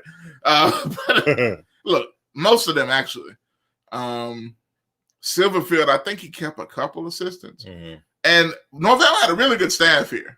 Yeah. But most of them followed him there. Yeah. They probably now wish they hadn't, But at any rate, he also says, last thing, I'm sorry, reading all these comments, but Vincent says, when a coach swallows more than 5 times in an interview, we have a problem. Yeah. And at Norvell, he went like, man. Yeah. Yes, he has a problem. He does have a problem. And, man, my hat, I really feel sorry for him right now. I mean, Mike Norvell is hurting. He's really hurting, folks. Look at him. Yeah, he's really, really hurting. I mean, I wouldn't be surprised if, you would hear, maybe by the end of the day, Mike Norvell resigned. He just gonna quit? Just quit. Oh, man. That is pretty bad. If you let me go coach at Humboldt. First off, congratulations. I mean, his voice is cracking at the top. I mean, It's Jacksonville State. Obviously we did not have our team. He can't even talk. I'm ready to go coach a junior high football team. Coach Norvell. Stanley said that cost them about $440,000. Because you remember when a small team comes to play a big school, you know why they come? Because they get paid. They get paid big money. They cut a check to them to come get beat down. Yes. Not only did they get they took their money. They beat them. And the check. And some people may say, well, that was a last minute thing. They won on a few seconds. But still, That's not the point. No, it the shouldn't have been that close anyway. It should never have been that close. It should have never been that close. This should have been a game where Florida State paid those guys big money to come in and to lose like a clown and to really look bad and to walk out painting their faces. But it didn't happen. Yeah. It didn't happen. You know, instead of them being clowns, Mike Norvell became the clown. Congratulations, Jacksonville State. You know, obviously we did not have our team ready to play today. No, you didn't. No, you didn't. I hate to laugh like this. I mean, you know, but anyway, Mike Norvell, he's crying, folks. You know, he really sounds like he's like literally, crying. Man. I hadn't had the courage. Like usually, coaches, man, they're good at holding it together. Yeah. Usually, you sound more pissed off than like this. But I mean, this is on the sad end. You know, they probably told him, "Look, man, we're gonna fire you if you don't get it together. And when you go to that press conference, do not go out there dogging these guys. These guys played hard for you today. And so, what are you gonna say? You better not dog them." And you better get out there and you better talk like a coach is supposed to. You know what that sounds like? So he couldn't talk about the guys. You know what that sounds like? So he had to get out there and cry the best way he could. You know what it sounds like? Yes. Do you know when you get whooped? Uh-huh. And then you've got to go in public and your parents said, don't you go out here crying in front of these people. Yeah. That's what happened. He got whooped by the athletic director and he's on the verge of crying. Yeah. And they said, don't you go out here and cry and embarrass me. And don't talk about the kids. So what are they going to talk about? You know, coming off of last week, you know, we came out and you definitely did not play in any way to the standard of what we're capable of. And it was the penalties, the self-inflicted, you know, mistakes mentally. I mean, it's 100% on me. Who else is it going to be on? I mean, absolutely, it was on you. You know, I mean, it wasn't on me. I'm not going to take, you know, what you did to these young men. But anyway. Well, Frankie said what goes around comes around. Yeah. He had Memphis eaten out of his hands, but that was not enough for him. Now he has nothing in his hands. 901-213-6020. All right. I tell you what, now, Josh, we're going to go to the NFL. And enough about Mike Norvell. He should have stayed in Memphis. Yeah. He should have just stayed at Memphis. Let all that stuff down there that's happening to him now would not have happened. And he would have done a better job here at Memphis, I think, because of the people he had and the people who were going to follow him. And come play for him at Memphis. He had it made. Yeah, but I mean, let's roll. Let's roll while we got some time. While we got time left, let's talk about NFL. Now, let's go. Let's hit it.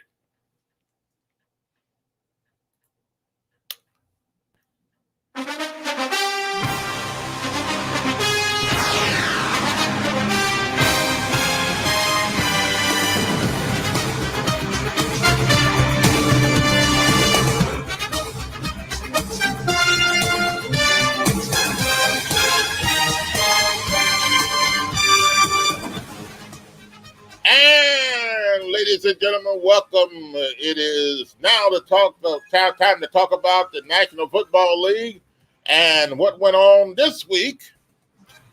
What do you think? A good week for the NFL? Well, we're going to talk about how bad the Cowboys lost. And they're not really that big team that everybody. Did you know that there are Cowboy fans in hell? What? Good grief. I didn't think you were going Yes. I mean, what? And they're still on earth, a lot of Cowboys. Where are they getting all these terrible fans? And why are they for the Dallas Cowboys?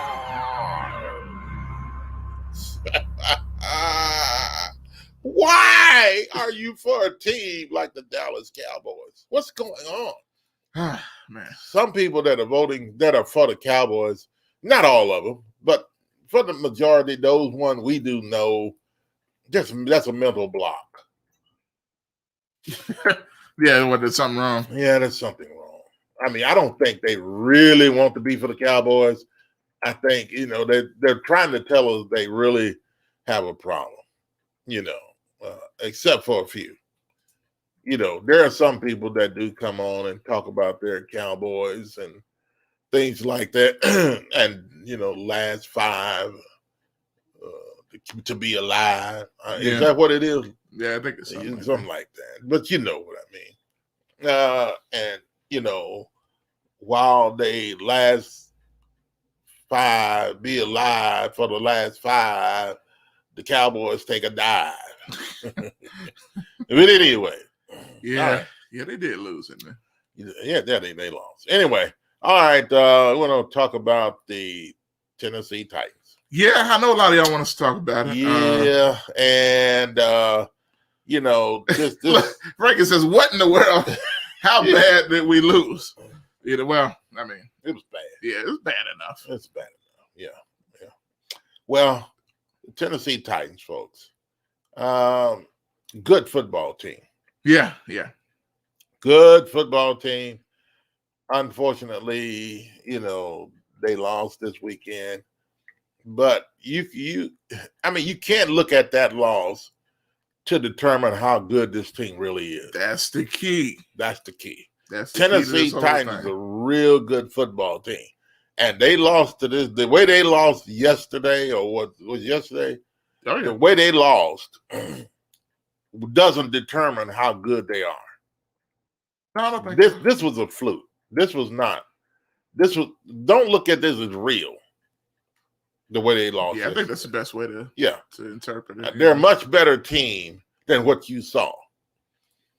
And this Arizona Cardinal team came out and played them the way they did. They did. They played good. They did. It was, it was surprising. I can't even. It shocked a lot of people. I think most of the people expected Tennessee to win this game. Yeah, absolutely. If you had any sense.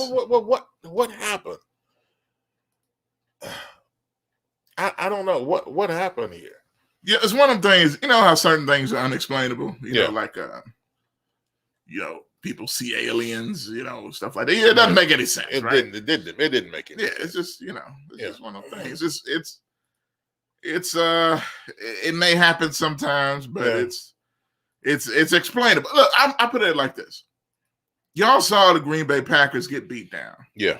Vincent talked about it, right? Green Bay was one game away from the Super Bowl last year. Mm-hmm. They brought most of their team back, including Aaron Rodgers, who's one of the best quarterbacks in NFL history. And what happened? Yeah. They got beat down by a New Orleans team with a new quarterback. Mm-hmm.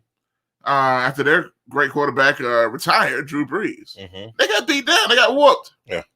Jameis Winston threw 5 touchdowns. And I'm happy for Jameis. That was not supposed to happen. It wasn't supposed to happen. No. And I love Jameis. I'm happy for him. I think he's going to do a better job than people expect. And I actually enjoyed seeing that. Mm-hmm. But nonetheless, things happen. Things happen that don't make sense all the time. Yeah. And I put this lost by the Titans. See, look at that. I mean, I don't really want to see these highlights. But Tannehill fumbled and nothing made sense. Yeah. What had really happened is that, Arizona came in, they don't play for nothing. They never win anything anyway. Yeah. And they just decided that this was going to be the time. Now, the thing I was disappointed in, this is the biggest crowd the Titans have had in years. Yeah. Now, that was disappointing. I mean, you had, from everything I heard from the people that were there, one of the best, most electric atmospheres in years. Yeah. Because everybody's anticipating. The Titans have been talked up a lot. Yeah. Expected to be Super Bowl contenders. You get Julio Jones and all this stuff, and it was a huge crowd. Mm-hmm. It's disappointing to come out and lay an egg like that. Yeah. And that was what happened. Yeah.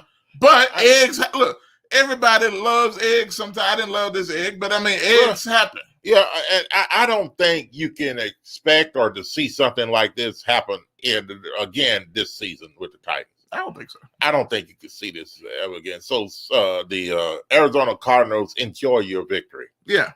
But I wish we could play him again this year. To be honest, but I know we don't. Yeah, that it would not happen like it did yesterday at all. But Tennessee Titans has some good things going to happen this year. You're not going to see them like you saw them this weekend. I really don't think so. No. So all of y'all, I know y'all are ready. Look, let's see. What did Frankie say? When you finish putting lipstick on it, they lost. So she's trying to belittle what we're saying. Say we're putting lipstick on this pig. Evidently. Okay. I don't think that's what we're doing. I think we're stating the facts. Okay, Frankie. I agree with you. Okay. The bottom line is you're right. They did lose. But what I'm trying to say is they lost when they were not supposed to lose. Okay? This is a much better team than what you saw yesterday. Yeah, exactly. So, Dallas Cowboy fans that like to beat up on Tennessee just because we talk about Dallas Cowboys, enjoy this time. I mean, eat your sack lunch and, enjoy your orange juice. Yeah. Because y'all lost too. Like, people say we lost different than they lost. Look, I mean, a loss is a loss. A loss is a loss, but then you're talking about a team that is a better team that lose. Yeah, I mean, it's a difference. I mean, I can see the Dallas Cowboys losing. Yeah, it happens all the time. Yeah, but I mean, when you talk about this team, the Tennessee Titans, they're a much better team. You're going to see it the rest of the season. They're a much better team, and they're going to come out. They're going to play good. And you're going to be surprised at what you see. But anyway, let me talk on one thing, Josh. If you want to spin, okay, I see what she's saying. Okay, okay. That's for the hell. So you want to spin it like that, but the L is there. Look, Look, what do you mean spinning? I'm not spinning anything, brother. I'm just telling the truth. Vicky says a lost is a lost. Okay. Vicky says, so now they want to beat up on me. Yeah, Okay. See how they do? Yeah. But anyway, Vicky says, "Can we talk about my Saints?" She's a Saints fan. So why? Why? But look, I ain't gonna lie. As far as the Saints, just real quick, just at my top of my head. Yeah. I am happy y'all won because I like Jameis Winston. Mm-hmm. I think he's going to do a good job as a starting quarterback. I'm glad he won the job. I'm glad New Orleans did what they knew they needed to do, make him the starter. Yeah. And I just, put this picture up there of a sad Cowboy fan. But while we talk, man, it's just I'm very glad that Jameis did his thing. I'm glad Green Bay got whooped. Even though they're a good team, it's just one of those things, man. Yeah, it's just one of those things. Let's see. Vicky, let's see. What Frankie say? We are enjoying it. Josh had a lot to say on Facebook during and after the Cowboys game, but only posted an emoji after the Titans lost. Yeah, that was all I posted. I mean, so what did you want us to post? Yeah, what do you want us to do? What do you expect us to post? You want me to look like this guy? I mean, this guy here. I mean, this guy looks like, man. I knew we were gonna lose. I was hoping. I mean, we weren't like that. Our fans, are real fans, and they expected us to win as the team that we are. We stand up and take our loss. Yes, we beat our chest while we lose. I mean, come on, Tennessee is a much better team than Cowboys. And look at this guy crying. Yeah. Got his girl trying to console him. Yeah, there's no anachronosis. I mean, there's no help for you, these guys. It's a hybrid conundrum. Hybrid. Yeah, that's what it is. Do we have, who's calling us? Who's calling us? Y'all already know who it is. Press 1. Okay, welcome to the show. Good morning, good afternoon now on a Monday. Yeah. Yeah, good afternoon. Y'all already know who it is. Okay. Yeah. On with the show. This is it. Yeah. What? We ain't got no time. Man, if y'all don't, first off, if you don't get your long lost cousin off of that screen up there that y'all trying to disguise as a cowboy Photoshop, man, We know that's your long lost cousin. No, man, come on. You know what I'm saying? Stop photoshopping people. You had that Titan jersey on, looking sad up there. You know what I mean? Come on, man. You know who it is. You know that's a Do it Cowboy like that. No, Don't do that now. Let me get into this because I see, you know, like I'm saying, Frankie is right on it. It's amazing to me that y'all would rather spend more time talking about the Cowboys' 2-point loss as opposed to the Titans' 25-point loss. There's a difference now. There's a difference when you major difference, like supposed to 23. lose by 2, and there's a difference when you're not supposed to lose by the point that the Titans lost by, and you know that's not the team the Titans are. So you know we understand. That's why we know that that's not the Tennessee Titans. Exactly. That's So I'm sure y'all couldn't have watched the Dallas game because you know the only reason we lost, right, was because we had a kicker who missed 2 field goals and an extra point. Okay. Well, look, blame so your kicker. we really should have won the game by 5. Okay. Well, you know First of all, let's y'all be need to real. quit. Y'all need to quit blaming Greg the Leg. Don't blame that man like that. Greg the Leg tried his best. You know what I mean? I saw Greg the Leg should have been. I ain't gonna say it. Whoa. Don't kill the man. Greg the Leg needed to been. You know, come on, man. I mean, I don't know. Is this a professional game or not? How do you? You know, I ain't gonna even trip on the field goals really, but how do you miss an extra point? I mean, come on, man. You're standing right there in front of the thing. This kid miss an extra point. So listen, I'm not disappointed at the fact that we lost to the Super Bowl champions, to the great Tom Brady in their opening game when they get the rings and all of this. Come on now, at their house, and you telling me we got a reason to hold out here now? Absolutely. Last I checked, when y'all in Nashville. Was that Nashville? Yeah, or was it Arizona? Because I couldn't tell. It looked like it was Arizona the way they were celebrating. It was in Nashville. It was Nashville, absolutely. Jesus, man. Come on. That should have been the top of the top story. You guys wait till y'all get ready to go away this time before you go to talk about it. So Bob can say, and that'll be all for today, folks. No, man, don't try that. See that? Look, first of all, I mean, look, I know people enjoyed the loss. I got all sorts of messages like, what happened? What happened? Yeah. You know, my cousin, man, hit me up. What happened? You know, but look, I'm like this. They just want to know because they're surprised too. They are. They know. Look, see, it's a difference when you have expectations.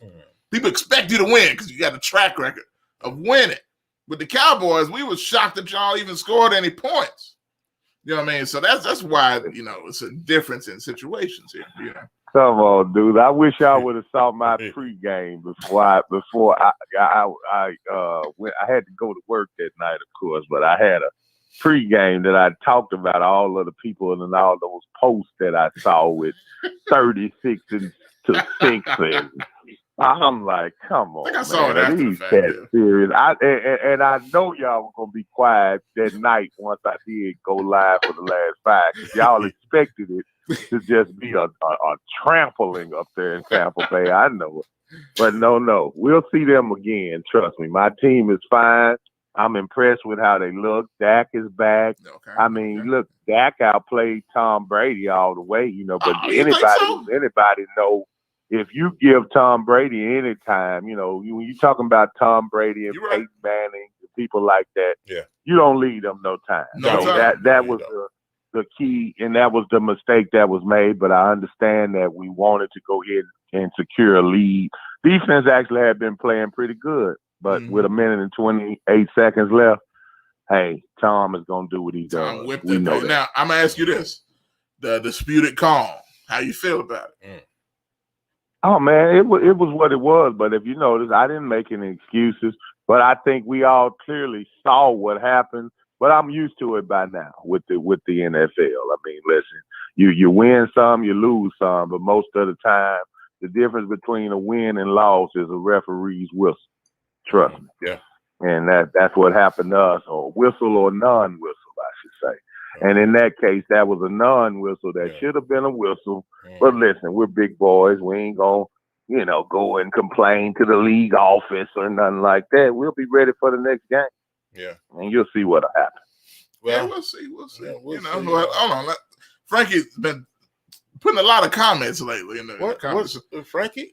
She says, correct GKP. We left 7 on the field and the offensive interference that was not called at the end of the game. See, she brought it up. You know, I knew somebody was going to cry.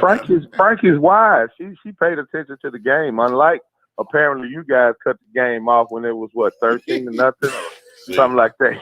Y'all already knew what was about to go on. I mean, come on, bro. I mean, the quarter. Anytime a man gets 5 sacks in one game, man, y'all shouldn't even want to play no more. Y'all should be looking forward to having the bye week in the second week, so y'all can try to figure out how to protect that quarterback. You don't let one man get 5 sacks. I mean, I'm just saying. People were wondering why I was so quiet. I mean, it wasn't because I wasn't watching. It was just, I was busy. I was doing things. Absolutely. I was busy moving and shaking, on a Sunday. You know what I mean? It's just not time to sit and watch football, all day. Ever seen that time? Yeah, no time for that, huh? No time for the Titans game, the biggest game of the year that y'all always claiming Super Bowl before you even touch the field good. You're the only guys I know claim Super Bowl in the preseason. Oh, we look so good. Did you see them? Did you see them? We're ready. I mean, come on, guys. Look, it is what it is. Preseason doesn't count. We got to get our chemistry down. Julio's there. It's a whole new situation. So we got. Was Julio there, Josh? Because me and my brother had a debate. It don't even seem like he played, man. He was there. I mean, look, he was there, but come on now. He caught a ball. I think he caught 2 passes. Look, I know people talking about the drops. Look, it is what it is. He was nervous. He was nervous in front of all them people that he dropped the ball. And you got to give him a chance to get, adjusted to playing with another team. Yeah. And, I think how much of a chance do we have to give him? Wasn't he at spring training, OTA? Yeah, look, it takes more than practice. Practice. Allen Iverson. You brought up Allen Iverson, with the hand. Yeah. Allen Iverson here. Allen Iverson here. Let me hear what you got to say. Come on. What about Iverson talking about practice? We talking about practice? Not the game. You know what I'm saying? You got to play some games, man. But next week, I'm putting it down right now. I can understand how you feel, but let's face it, Julio's on the backside of his career. Everybody ready to say that now. I'm gonna say that now because he didn't come to the Cowboys. Exactly. He's on the backside of his career. Everybody knows he stays injured. So let's hope he makes the whole season over there. He probably just taking out money. He got a good check from Tennessee, and he said, let me go down here. These country people want to give me this money. They know I'm already washed up. Y'all did better signing Larry Fitzgerald. Come on, man. All respect to Larry, and the dreads and all that. But no, man. We made the right choice. Next week in Seattle, the 12th man, we going into their building and we taking something. I'm telling you right now. We already know what that is. We know Rusty waiting on it. I know Russ. We know how Russ too. Get down. We ain't gonna let y'all saw Taylor Lewan, our offensive lineman, went out and tweeted after the game. Some people didn't like it, but he tweeted after the game that he got his A whooped. And he did. He was terrible. Our left tackle. He was terrible. Chandler Jones lit him up. And he tweeted it after the game. I got my A whooped. And he's going to do better. Well, he's confessing that because he's going to make sure that don't happen again. Yeah.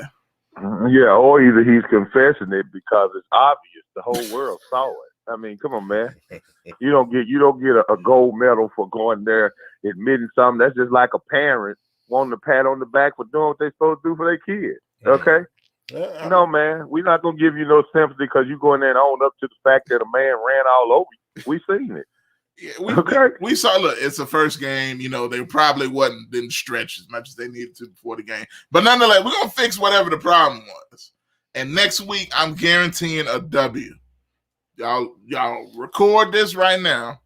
We win in next week. Much better team. You know I will, don't you? Oh, I know. Oh, yeah. I'm actually recording it right now. If anybody's going to record it, we know you're going to record it. Oh, yeah, absolutely. You got the Marlboro. Hey, I'm in media, man. We got to get the story. Okay? You got the Marlboro.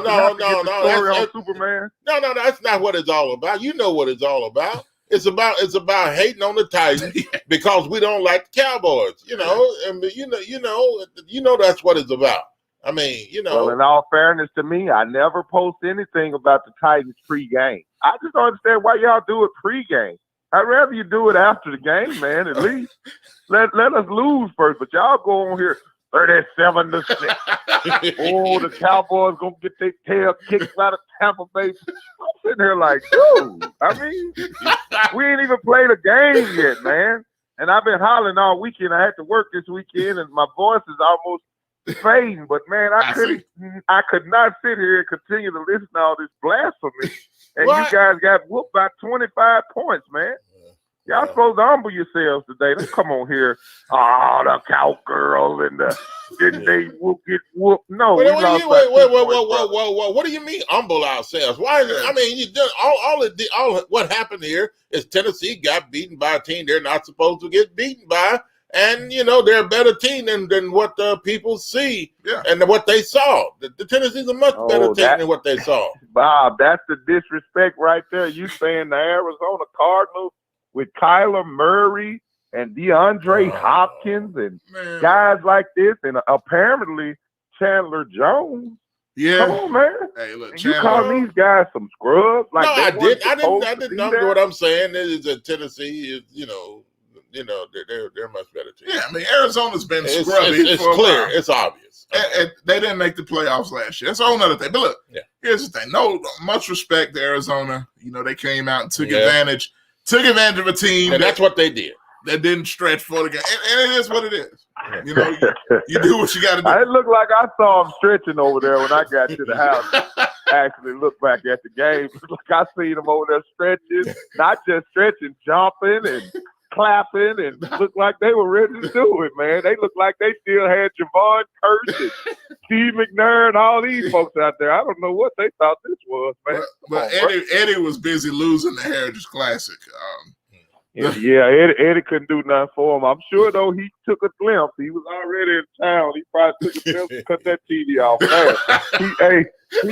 He told his driver, don't worry about that trip. I was going to stop by Nashville. He said, we can go on back where we from, man. I ain't got time for this. These folks up here embarrassing me like this. Man, look, we're going to let you rest your voice. That's not like you doing too much talking around. Yeah, we don't want you to hurt yourself. You sound like Fred G. Sanford right now. We want you to. It's all good, man. Well, it happens when I had to DJ Saturday night, man. It went down, I bet Heritage Classic parties. Yeah. You got to get up on Sunday morning and still go worship and, praise the Lord, too. Hey, it'll catch up. All this praising and DJing will catch up after a while, Yeah.